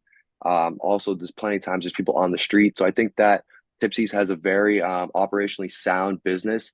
I also think that Mr. just Doucette, you're because at there's your pros. 2 minutes if there's a final point you want to make. Yes, my final point is just that just because they're in close proximity to Fuentes Beer and Fuentes Market, I think it's a social equity issue that this business would not get a license where there's a license doing the same exact thing just 2 minutes down the road. Thank you. Thank you for your testimony. The next hand I see raised is from Emily James. You may please unmute and you'll have 2 minutes to provide your testimony. Hi, I'm providing a comment on behalf of Mission Hill Neighborhood Housing Services, which is a community group in Mission Hill. And I will be reading the letter that we sent to Attorney Scanlon on August 5th. The issues in this letter still stand. As you know, Mission Hill Neighborhood Housing Services is a direct abutter to this establishment, owning affordable housing at 7 through 17 Dell Ave. We first interacted on a license renewal by your client after receiving a number of complaints about destabilizing activity in and around the store in 2022.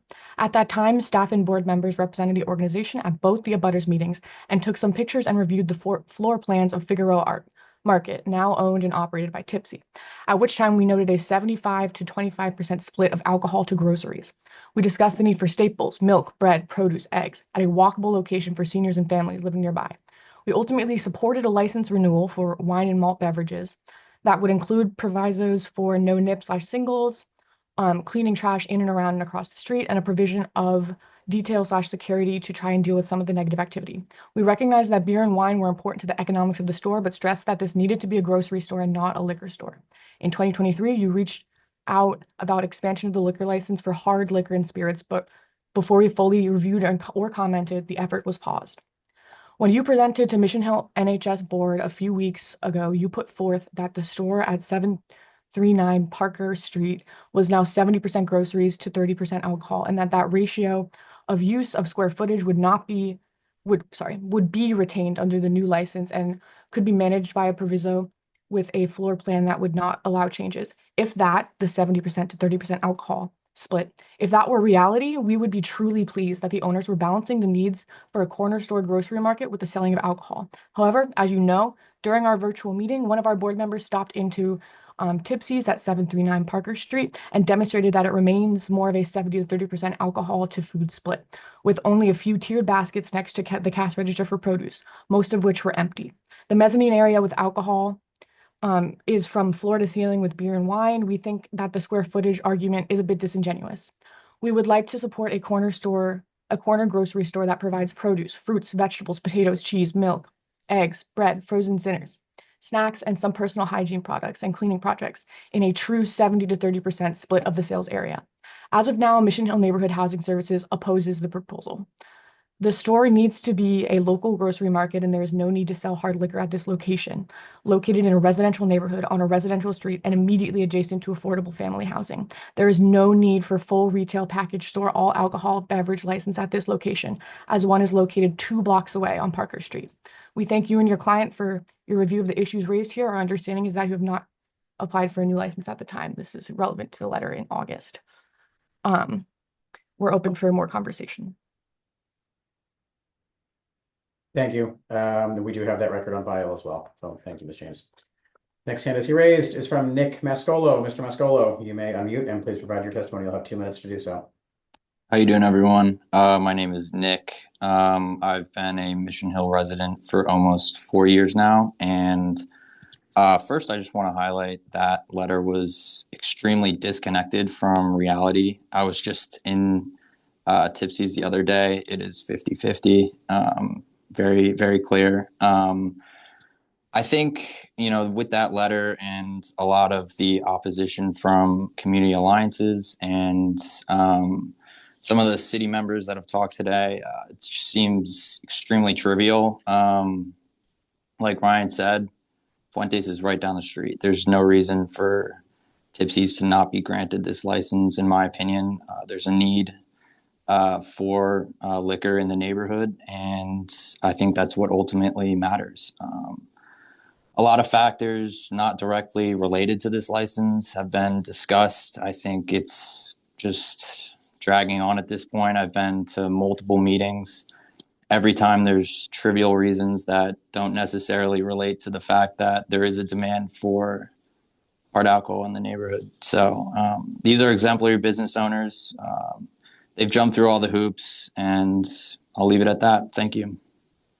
Thank you for your testimony. Next hand I see raised is from an Ian Obrey. I'm going to ask you to unmute, and you will have 2 minutes to provide your testimony. Hi there. I'm sorry about my camera not being able to come on. I'm at work currently, but yeah, my name is Ian. I've been a Mission Hill resident for about 2 years now, and I'm a frequent customer at Tipsy's, both groceries and beer and wine. And I was asked to speak, and I was happy to do so. Just to give a little bit of just to give a character testimony, I guess, to the owners and the employees. Very nice people, and I think that that goes into the reason why I would support their business expanding, even with a business like Fuentes in the vicinity.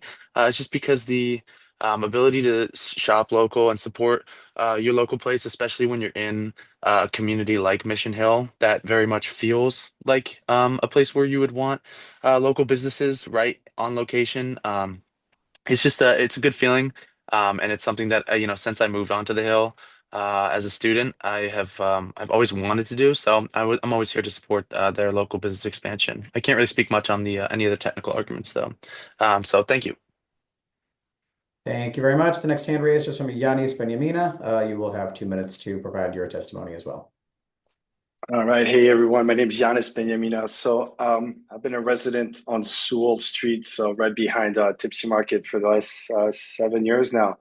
31 years old. I also owned a business on Tremont Street that was called Concept Property. So for me, Tipsy Market has always been a reliable, well-run convenience store with some fantastic staff that I do think they go above and beyond for the community, and we saw it through all the meetings they've been through.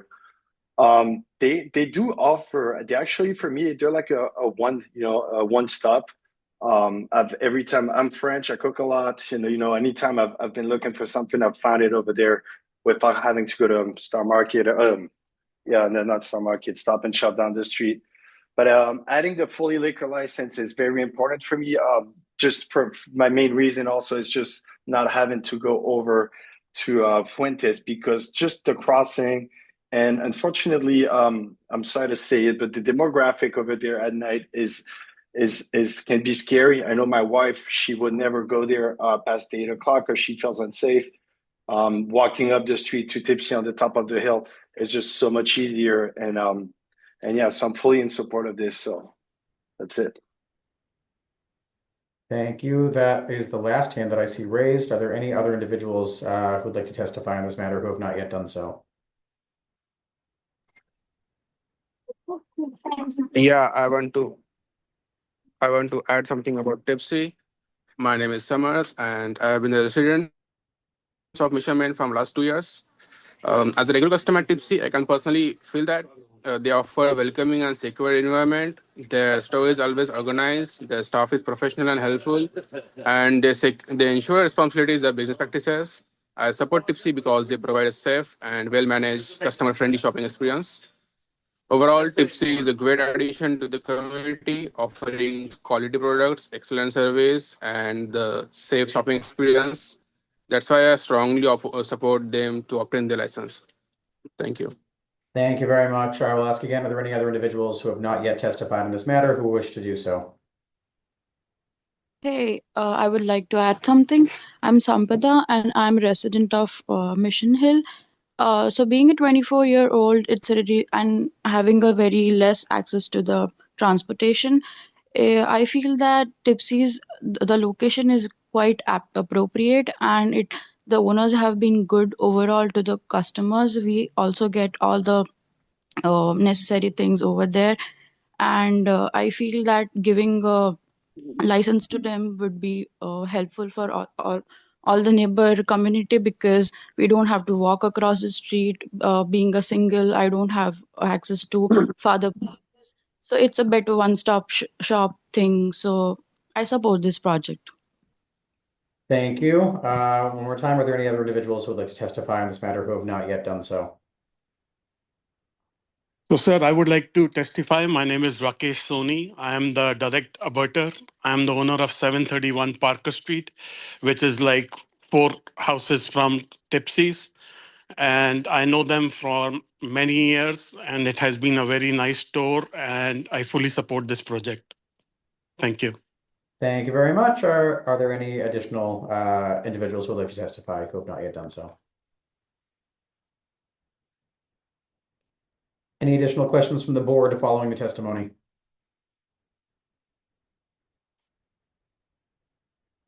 Okay. And just one last chance, Attorney Scanlon, if there are any final comments you'd like to make following the testimony you've heard. Just briefly, I know, and this is going back to Connor's Newman statement, which he was the first on, but just to clarify, we did start a process 3 years ago and hit pause on that after hearing feedback from community members, including Community Alliance of Mission Hill Neighborhood Housing Services, and feedback that was received in an abutters meeting back in 2022.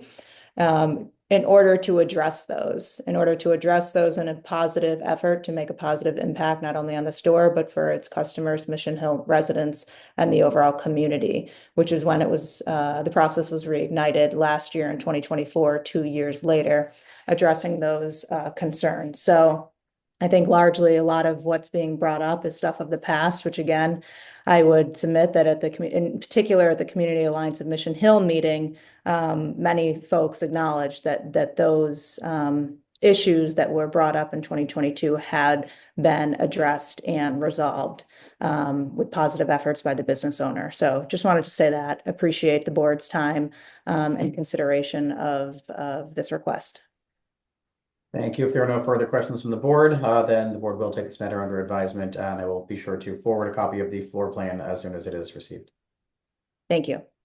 Thank you. Moving on, calling item number 12, King and I Corporation, doing business as King and I, located at 145 Charles Street, holder of a common victualler 7-day wines and malt beverages license, has petitioned to transfer the license and the location from King and I Corporation, located at 145 Charles Street, to 400 WB LLC, doing business as Cara, located at 400 West Broadway. Premise consists of 3,350 square foot restaurant on 2 floors, first floor and basement, connected by a stairwell and elevator, neither accessible to other floors, with 1 entrance and 3 exits. 1,870 square foot first floor includes dining area, seating, and a traditional bar with seating, and 1 restroom. 1,480 square foot basement level includes additional dining area, main kitchen, locked inventory storage, and 2 restrooms. Michael Lombardi, Jr., manager, 1 a.m. closing hour. And additionally, the applicant has petitioned to change the classification of its license to a wine, small beverages, and liqueurs license pursuant to the authority contained in Chapter 481 of the Acts of 1993. Attorney Elizabeth Lashway. Attorney Lashway? Good morning, Attorney Green and board members. Thank you for your time this morning. I represent 400 WB LLC, and they are applying to transfer a wine and malt beverages on-premise license and CV license from King and I Corporation to 400 WB LLC. Also, a change of the location to 400 West Broadway to add cordials and with a 1 a.m. closing time. By way of background, again, the address here is 400 West Broadway in South Boston. It's a multi-story building, and the proposed location will be on the basement and the first level of the building. This is a first-class pizza restaurant owned by Michael Lombardi and several others. Michael Lombardi, by way of background, is the proposed manager of record. He's a U.S. citizen, a Massachusetts resident, and he's tip certified. Michael's familiar with the Boston licensing boards and the ABCC's rules and regulations. He's the manager of record and sole owner of the Sikara restaurant in Cambridge, and he's worked in the restaurant industry for almost 20 years.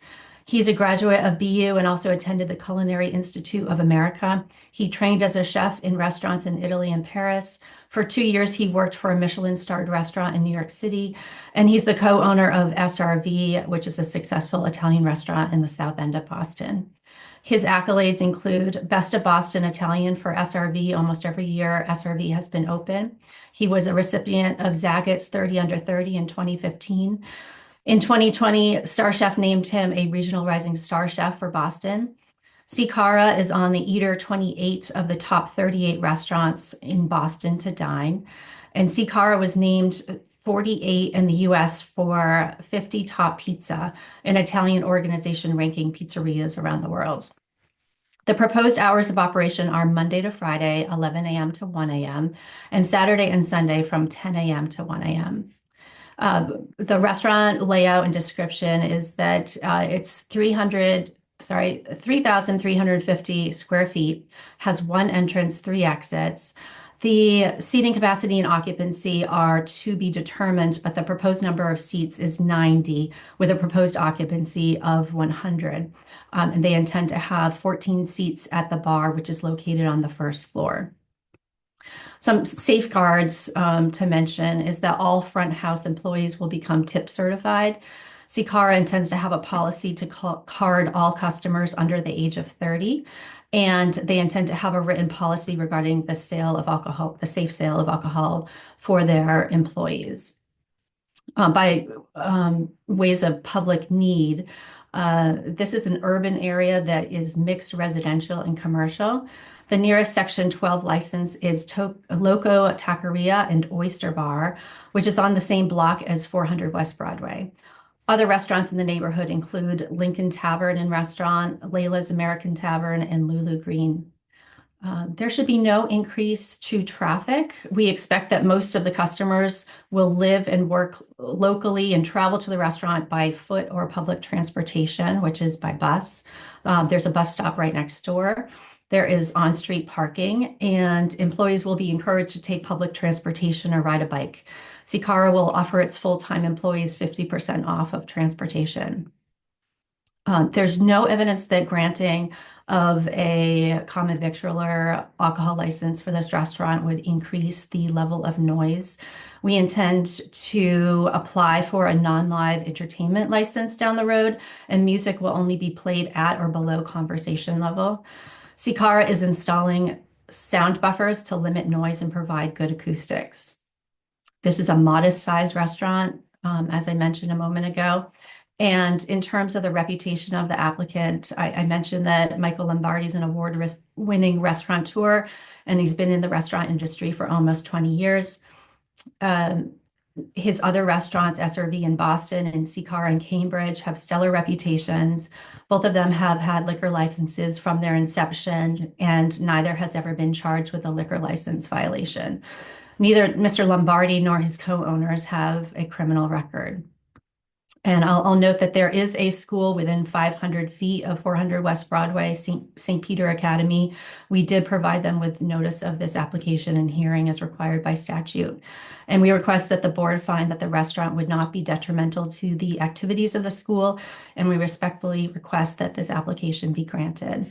Michael Lombardi is on this Zoom with us, and either of us are happy to answer any questions. I believe there are representatives of the current licensee transferor also on the Zoom if you have any questions for them. Thank you. Thank you. I might have questions after public testimony, but before we get there, when would you be expecting to open? We're looking to open the late summer, August, September. Okay, thanks. Commissioner Curran or Commissioner Saxon? No questions at this time. Thank you. None from me. Thank you. Thank you. Are there any individuals who would like to testify on this matter, beginning with elected officials or their representatives? Yes, Madam Chair, members of the board, Connor Newman with the Mayor's Office of Neighborhood Services. This time, the Mayor's Office is to defer to the judgment of this board. Some background information on the community process. ONS had hosted an abutters meeting on December 12th of 2024. There were no attendees in the abutters meeting. There was one resident who reached out expressing concerns about the closing time, which was 2 a.m. originally proposed. The applicant agreed to shift it to 1 a.m. to address that concern. They met with the St. Vincent Neighborhood Association, which was not in opposition to this proposal. We're unaware of any concerns at this time. And with that, we'll defer to the board. Thank you. Thank you, Connor. Are there any other individuals who would like to testify on this matter? Any further questions from the board? With that, the board will take this matter under advisement. Thank you very much. Thank you. Thank you. Calling item number 13, Northern Avenue Hospitality, Inc., doing business as Gather, located at 75 Northern Ave, holder of a common victualler 7-day all alcoholic beverages license, has petitions to transfer the license and the location from Northern Avenue Hospitality, Inc. at 75 Northern Ave to BT Eatery LLC, doing business as Tradesman, located at 60 Guest Street. Premise consists of in one large room on ground floor comprised of various seated dining areas with approximately 45 seats and a bar with approximately 11 seats. Kitchen and storage space, 1,626 square feet indoors, together with an annual outdoor patio on private property with seating for 22 patrons and a 10 p.m. closing hour, 500 square foot outdoors. Indoor closing hour 1 a.m., comprised of a total of 2,126 square feet with 1 entrance and 3 exits. Bridget Duval, manager. Secondly, has petitions to pledge the license to 60 Guest Street owner LLC.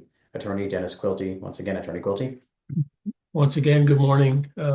Attorney Green, Madam Chair, members of the board, Dennis Quilty, attorney representing the transferee, BT Eatery LLC, DBA Tradesman. This is a restaurant entity owned by Mark Kreslak and Meki Durakovic, who own and operate a number of restaurants in the city and licensed by this board. Finn Point, Amber Road, the Tradesman on Battery March Street, Tradesman in Charlestown, and the Urban Wild in Charlestown. With us as well this morning is the proposed manager of record, Bridget Duval, who has a lengthy experience in the industry, as we'll hear in a moment. This is an application to open a third Tradesman restaurant, which is basically an American restaurant and cafe, which we see to be an amenity for this new building at the address we're seeking to, at 60 Guest Street, we're seeking to occupy, an amenity for the new building and the neighborhood in general. This space is 54 seats indoor. We're requesting a 1 a.m. closing hour with a 10 p.m. closing hour for patio seating. Excuse me. Ms. Duval has experience working with the same restaurant operation as that owns this proposed space, as well as had worked at Committee and the Beehive in the years since 2015 to present. She's a U.S. citizen and a Mass resident, otherwise qualified to be a manager of record. With regard to our community process, we had an ONS abutters meeting on July 9th. We met with the Brighton Allston Improvement Association on August 1st and received a vote of support from them at that meeting. As we appear before you today, we're unaware of any objections. We think that this will be a fine full-service restaurant addition to the neighborhood, and we are present and ready to answer any of the board's questions this morning. So thank you very much.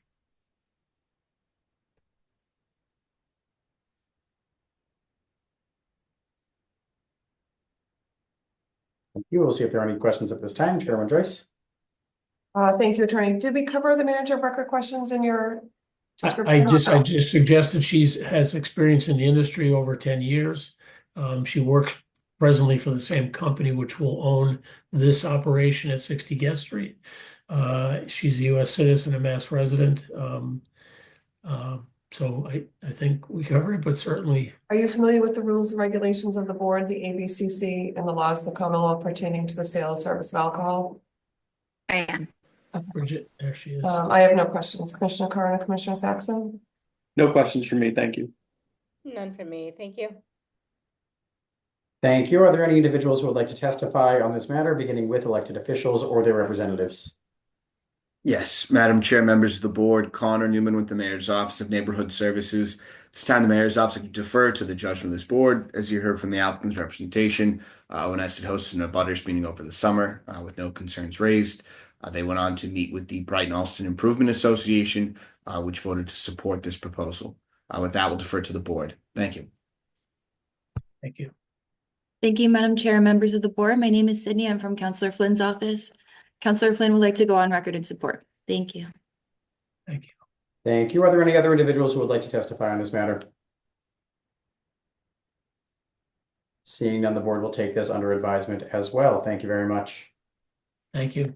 The board is going to request a brief recess before the next item. We will return here in 5 minutes, so we will restart at 11:57 a.m. I will see you in 5 minutes. Thank you all. Okay, we will resume with item number 14, now calling 2418 Club Inc., located at 24 Washington Street in Dorchester. Has applied for a club all alcoholic beverages license to be exercised on the above 3,800 square foot members only lounge on the basement level of Prince Hall Grand Lodge with 3 entrances and 3 exits. The current occupancy is 215, includes seating for 140 and bar with seating for 28, office and storage in the rear.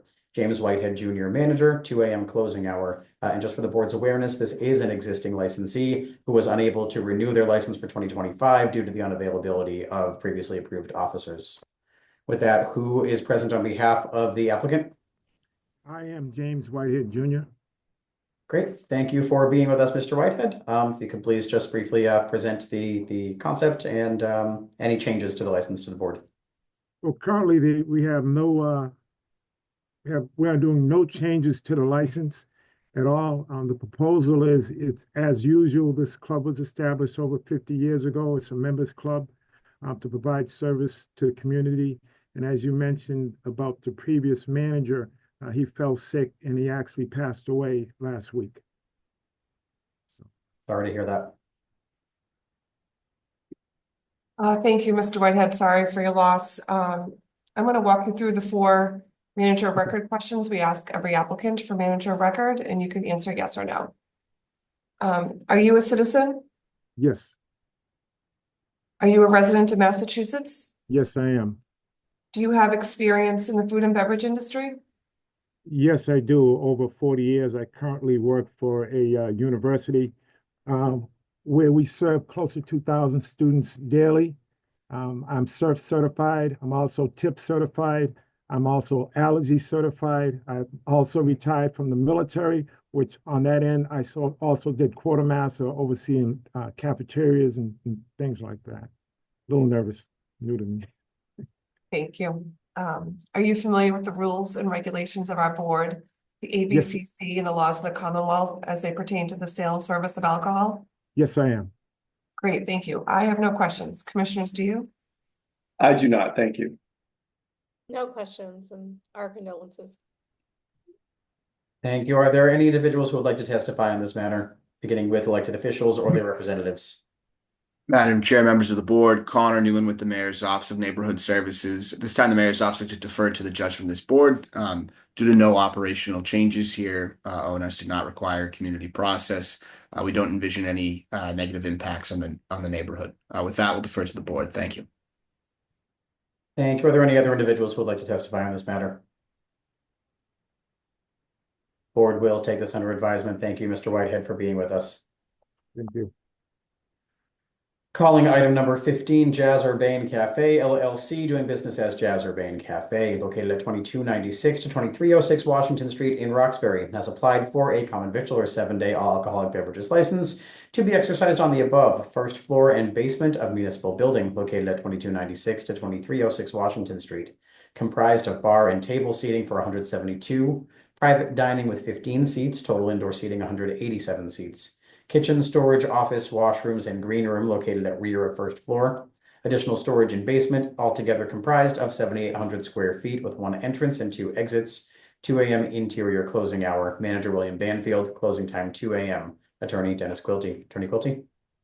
Good morning again, Attorney Green, Madam Chair, members of the board. It's very, very happy to be before you this morning on this application, which is a long time coming. I'm joined this morning by proposed manager of record, Bill Banfield, as well as Jeff Cleveland, an attorney who's been working with Mr. Banfield and his team to get this matter approved since back in 2022. The board will recall that this is a license granted by special legislation in the year 2022 to be located at the bowling building in the heart of Roxbury in the new Nubian Square.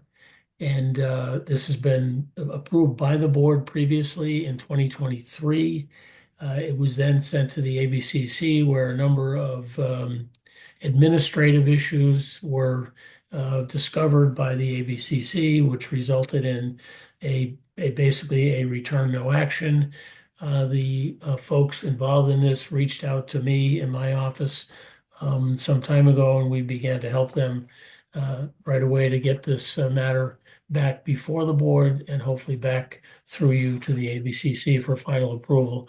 As the board is well aware, the community is very desirous of seeing this application approved, seeing this location brought to life, and the Jazz Urbane concept become a major part of Boston, Roxbury, and Nubian Square. The folks who are behind this are from many varied walks of life in and around the city. It's a very, very neighborhood-based, powerful group of individuals, powerful in terms of what they want to do here for the community. I do want to point out with regard to Mr. Banfield, although he is a U.S. citizen and a Mass resident, his experience is in the world of music and his positions in the past as a professor of music. He is what you would call a placeholder at this point in time. Once we are ready to go and become operational, there will be a new manager of record proposed, a person who they will choose who has experience in the food and beverage industry, in addition to being the proper citizenship and residence. So again, this is the same application that you approved in 2023. There were some fix-ups and cleanups, and we're back before you and hope that you will approve this matter so that it can go forward and Jazz Urbane can finally come to fruition in the heart of Roxbury. So we're happy to take any of your questions, and Mr. Bansfield is on with us as well. So we're ready to answer your questions. Thanks, Attorney Quilty. Thank you, Mr. Banfield, for waiting so long and for your patience. Glad we got this right. I don't have any questions at this time. Commissioner Carno, Commissioner Saxon? No questions for me, thank you. Thank you. Thank you. Are there any individuals who would like to testify on this matter, beginning with elected officials or their representatives? Yes, Madam Chair, members of the board, Connor Newman with the Mayor's Office of Neighborhood Services. At this time, the Mayor's Office would like to defer to the judgment of this board. As you heard from the applicant's representation, this previously went through a lengthy community process, with a lot of anticipation from the community about the opening of this commercial space. We're unaware of any concerns presently, and as previously testified back in 2022, I will defer to the board. Thank you. Thank you. Thank you. Are there any other individuals who would like to testify? Board will take this under advisement as well. Thank you. Thank you. Calling item number 16, Ravello LLC, doing business as Molinari's, located at 789 Adams Street in Dorchester, has applied for a common victualler 7-day all alcoholic beverages license to be exercised on the above.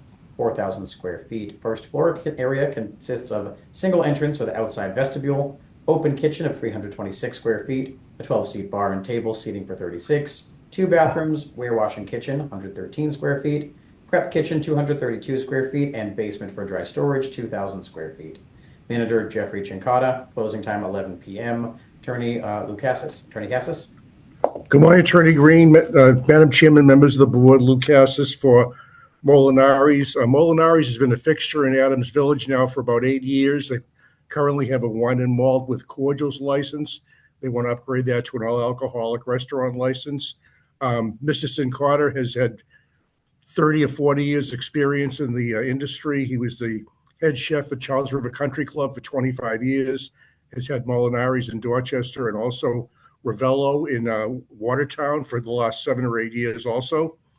We met with the Adams Village, Adams Village Association, the Ashmont Association, and the Cedar Grove Association, along with an abutters meeting, and we received unanimous support from all of the groups, as most of these people are customers of Molinari's and frequent the restaurant very often. Any questions, we'd be happy to answer, but the operation will remain the same other than all alcoholic versus wine and malt. By the way, this restaurant does not serve alcohol without food. If you go to the bar to eat, you can order off the menu and have a drink, but you cannot order a drink and just drink.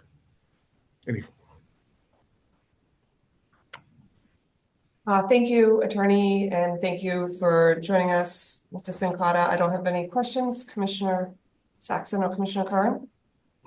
Not at this time. Thank you. Questions? Thank you. Thank you. Are there any individuals who would like to testify on this matter, beginning with elected officials or their representatives? Yes, Madam Chair, members of the board, Connor Newman with the Mayor's Office of Neighborhood Services. This time, the Mayor's Office would like to defer to the judgment of this board. As you heard from the applicant's representation, there was a full community process involving an abutters meeting on December 17th. No concerns were raised in that meeting. Residents were supportive. The applicant then went on to meet with Cedar Grove as well as the Ashmont Adams Neighborhood Association, which was supportive. We're unaware of any concerns at this time. With that, we'll defer to the board. Thank you. Thank you, Connor. Are there any other individuals who would like to testify on this matter? Board will take this under advisement as well. Thank you very much. Thank you. And finally, calling item number 17, Kitchen and Cocktails by Kevin Kelly, Boston LLC, doing business as Kitchen and Cocktails by Kevin Kelly, located at 100 Arlington Street, has applied for a common victualler 7-day all alcoholic beverages license to be exercised on the above. Restaurant space on first floor of building, totaling 9,232 square feet, with dining rooms, bar of 38 seats, bathrooms, kitchen, and storage located in basement. Seasonal outdoor patio, April to October, containing 375 square feet on private property with 14 seats. Patio with a closing hour of 11 p.m. Main entrance located on Arlington Street, 2 emergency exits on Arlington Street side of building, and 1 additional exit located on Stewart Street side of building. Manager Tyler Castro, closing time 12:30 a.m. Attorney Adam Barnoski. Attorney Barnoski. Yes, thank you, Attorney Green. Good morning, Madam Chair, Commissioner Saxon and Curran. Adam Barnoski, attorney, 255 State Street in Boston. On behalf of the applicant for the property located at 100 Arlington in Bay Village. With me is Kevin Kelly, the LLC owner and operator, along with Tyler Castro, the proposed manager of record. We are here regarding a request for a new Section 12 all alcoholic beverage license to be utilized in connection with Kitchen and Cocktails, a full-service neighborhood restaurant. Some background on the concept. Kitchen and Cocktails is known for its unique take on Southern comfort food, creative cocktails, and atmosphere. It is a neighborhood and a community-focused restaurant with current locations in Atlanta, Charlotte, Chicago, Dallas, and Washington, D.C. The restaurant is popular for dishes like fried lobster tails, shrimp and grits, chicken and waffles, and other classic soul food offerings. The concept was created by Mr. Kelly, who is the sole owner, and in addition to being a restaurateur, is a licensed attorney and entrepreneur, well known for his community engagement and commitment to fostering equitable and diverse workplaces in the communities where he operates. At its core, this is a full-service, neighborhood-friendly restaurant which takes pride in offering fresh ingredients and a variety of changing menu items. The beverage program will play a very important role in the operation, with numerous beer, wine, and craft cocktails as part of their daily offerings.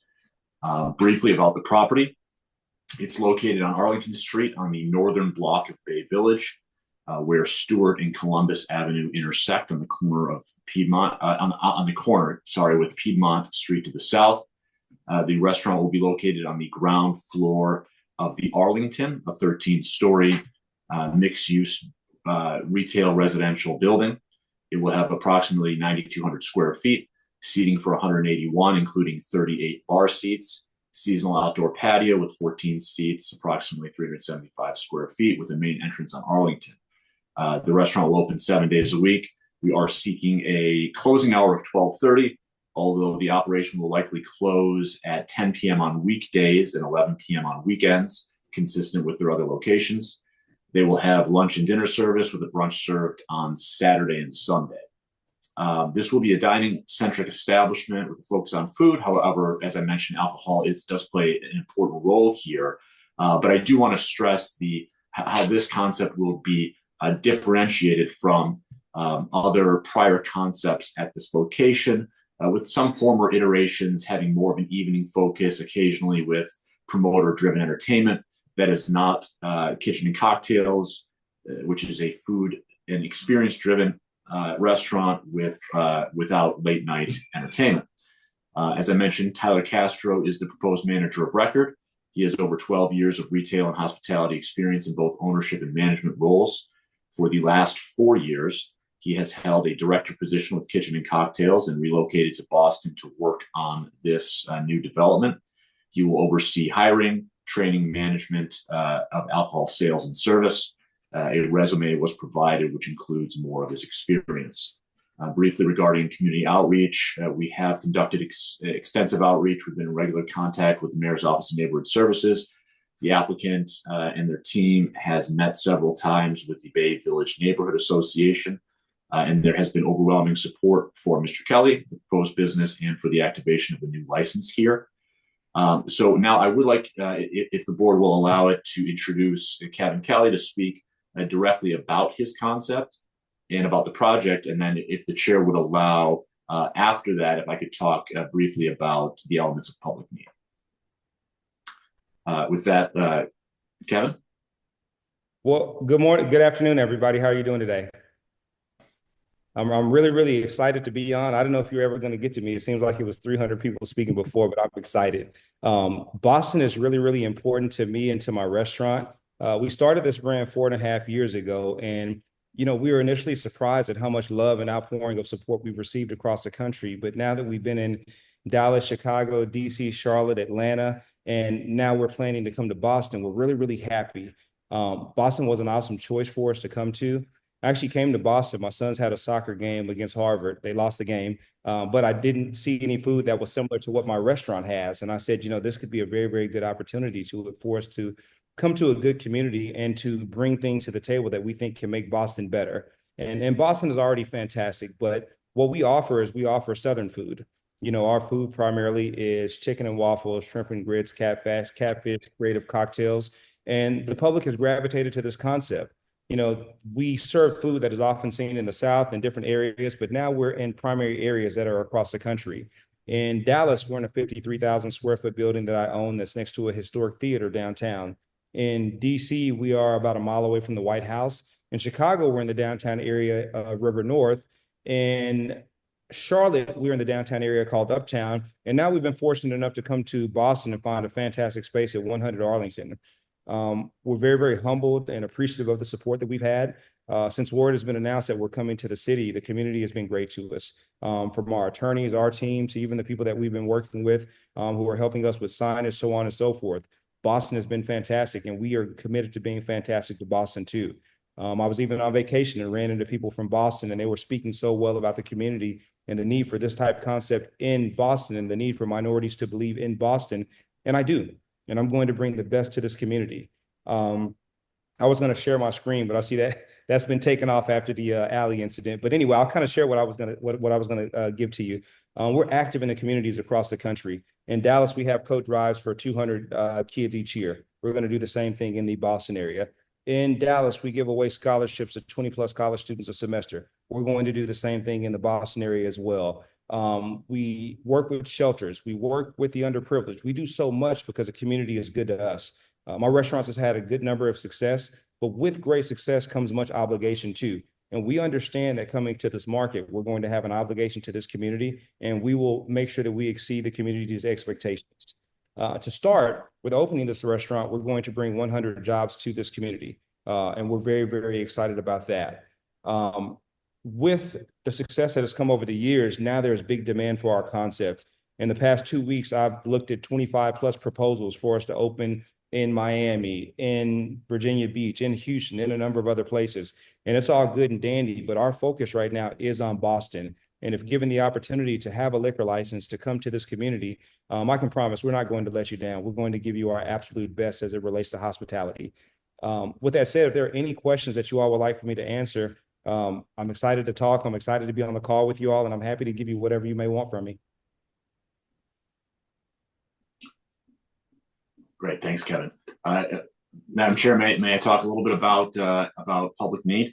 Yes, please go ahead. Yep. Great, thank you. And Kevin actually did cover a few of the things, so I'll try to make some of the application portion short. But I did want to note that this this location was previously licensed by the board, and while prior licensure is not presumptive of a showing of public need, many, if not more, of the elements required for public need really exist in this neighborhood and at this location.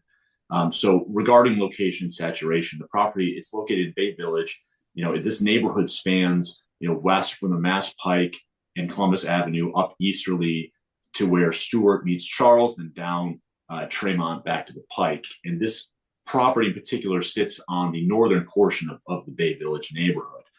And while this northern portion does consist of a mix of retailers and residential uses, the primary use and the vast majority of the use of this neighborhood of Bay Village is residential, particularly the blocks that are north of the Mass Pike. And while there are a cluster of licenses on the northern portion of Bay Village, most of them are located there are clusters that are mostly located west of Back Bay and east to Chinatown. And there's a dearth of licenses really in the Back Bay area. And the small amount of handful of licenses that exist are really ancillary to the entertainment of the theater district and the travel centers. They are hotels, they are steakhouses, and you don't have a local neighborhood centric restaurant, which we think is a void that this restaurant will fill. And also, in addition to being a neighborhood spot, it can also gravitate towards some of those more commercial uses and people who might be in the area for the theater or for travel.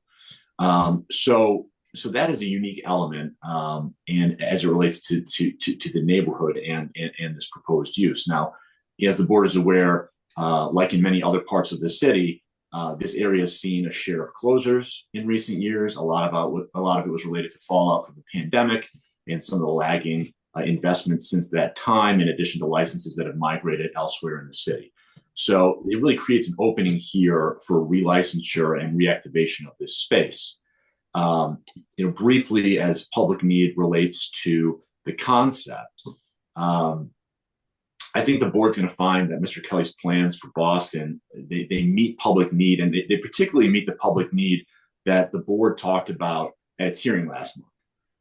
And you really need to look no further than the success that this concept has had in other markets and the relationship that has been formed in those communities. Mr. Kelly's businesses currently employ over 800 employees of color, and he stresses the importance of providing opportunities for sustainable living wages. We think that this concept is going to contribute to the social fabric by providing a dining option that offers Southern comfort food in an accessible setting. There's really few, if not any, comparable restaurants like this in the city, and particularly not in this immediate area or neighborhood, which we think will likewise support the cultural and economic enhancement.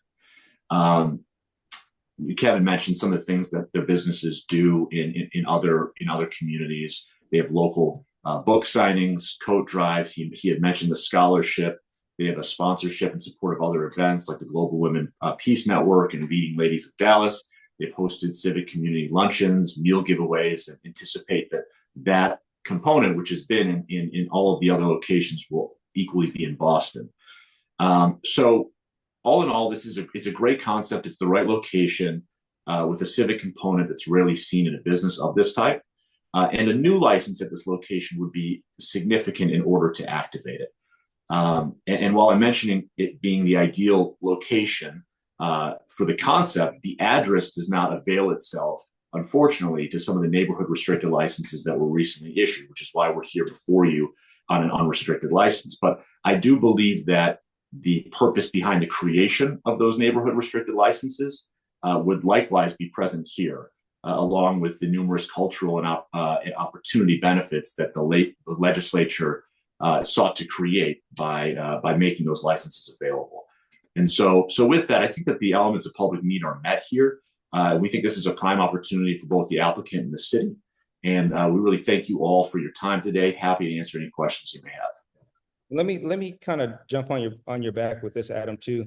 My attorneys have done a good job. They've kind of given me a cheat sheet to make sure I'm on point and I'm good today with my stuff. But I want to let you get to know me a bit as well. I'm 48 years old. I've been an attorney for 22 years. I've been in hospitality for 6 years, and it's worked out well for me. One of the questions that my attorneys have for me was the issue of longevity. I'm 100% committed to hospitality. It's been a good thing for me. It's changed my life. It's changed the life of my family, of my friends. I have two sons. One is 19, one is 18. Both of them are students at Princeton University and soccer players. They're there because they want to be in the restaurant business. They may be the only kids on that campus that want to go to an Ivy League school and open a restaurant. This restaurant is very, very important to me, not just because it's important to Boston or it may be important to another city, but I'm trying to build something. I'm trying to build a legacy for my family, for my friends, those who were friends, such as Tyler Castro, who's my nationwide beverage director, who's family to me now, and whose son comes to the restaurant and who works as well because he wants to be in hospitality. If we come to Boston, we're going to check all the boxes on paper. But it's important that you understand that the box of our heart is in this as well. We're going to give our best to the city. We're going to give our best to our family, to our friends, and we have no problem understanding that with the opportunity to come to Boston, we're coming as servants. We're coming to give Boston residents the absolute best food, drinks, and vibe that they can possibly have with respect. And so with us being before you today is a very, very special thing. I'm thankful to each of you. But again, this is important. We're in Boston and we're in Boston to stay. And I think you're going to be very, very surprised and happy that we'll be coming to the community. Thank you, Mr. Kelly, and thank you, Attorney Barnowski. Just a clarifying question. It's over 9,000 square feet dining room, 38 bar seats. Are there any function spaces? You mentioned community activation and events there. Is it just one big dining room, or how does it, what's your concept? The way the space is set up now is when you walk in, you see a large bar, but on the back end is a primary dining area. One of the cool things there is that it has a private dining room that's also in the back. You know, of my concepts across the country, this is really the coolest element that I've seen in any of them. But that dining room will give us a chance for private dining, other events. When you talk about the community element, one of the things that we've done with our restaurant and other locations is we're able to shut down different hours. So one of the most recent things is we brought in 200 students from a university called Paul Quinn College in Dallas. We brought them in for a meal for 2 hours. I spoke to the kids. We covered the cost of everything. And we made sure we did that in hours that we weren't operating. And so when you talk of community, our concept's going to be good because in our heart, we give back. But beyond that, too, we've got a reasonable price point, too. You know, with this concept, we're not fine dining. I'm very, very clear to say that. Now, we're the best of a comfort food restaurant that you could imagine. We're bringing in marble bars, wood floors. It's going to be nice decor. But the reason that I don't allow people to say that we're fine dining is because I want everyone to know that we're accessible to them. And that's an important part of the community too. Boston is such a fantastic area, but with our average cost per customer being $70, $70 to $75, depending on the market, everyone can come and get a good experience and understand what Boston is with good food, drink service, and by being able to come to the primary part of the city. Thank you very much. I want to see Commissioner Curran or Commissioner Saxon. Do you have any questions? Not right now. Thank you. Questions? Thank you. Thank you. With that, we'll see if there are any individuals who would like to testify on this matter, beginning with elected officials or their representatives. Yes, Madam Chair, members of the board, Connor Newman with the Mayor's Office of Neighborhood Services. This time, the Mayor's Office like to defer to the judgment of this board. Some background information in the community process. We did not require the applicant to do an abutters meeting as there previously had been a licensed restaurant on this location. We did ask that they connect with the local civic association, which they did, meeting with the Bay Village Neighborhood Association several times and having constructive conversations with them. I understand they've secured the support of that local civic. We're unaware of any concerns at this time, and with that, we'll defer to the board. Thank you. Thank you, Madam Chair, members of the board. My name is Sydney. I'm from Councillor Flynn's office. Councillor Flynn sent a letter of support to the board this morning. He asked that the proponent continue to work closely with neighbors in the Bay Village Neighborhood Association on any quality of life issues and community concerns. Thank you. Thank you. Are there any other individuals who would like to testify on this matter? The board will take this under advisement as well. Thank you very much. Thank you for your time and consideration. Thank you. That is the last item before the board this morning. The board is scheduled to vote tomorrow morning. That is Thursday, February 13th at 10 a.m. Notice is posted on the city's website. With that will adjourn this hearing. Thank you all and enjoy the rest of your day. Thank you. Thank you.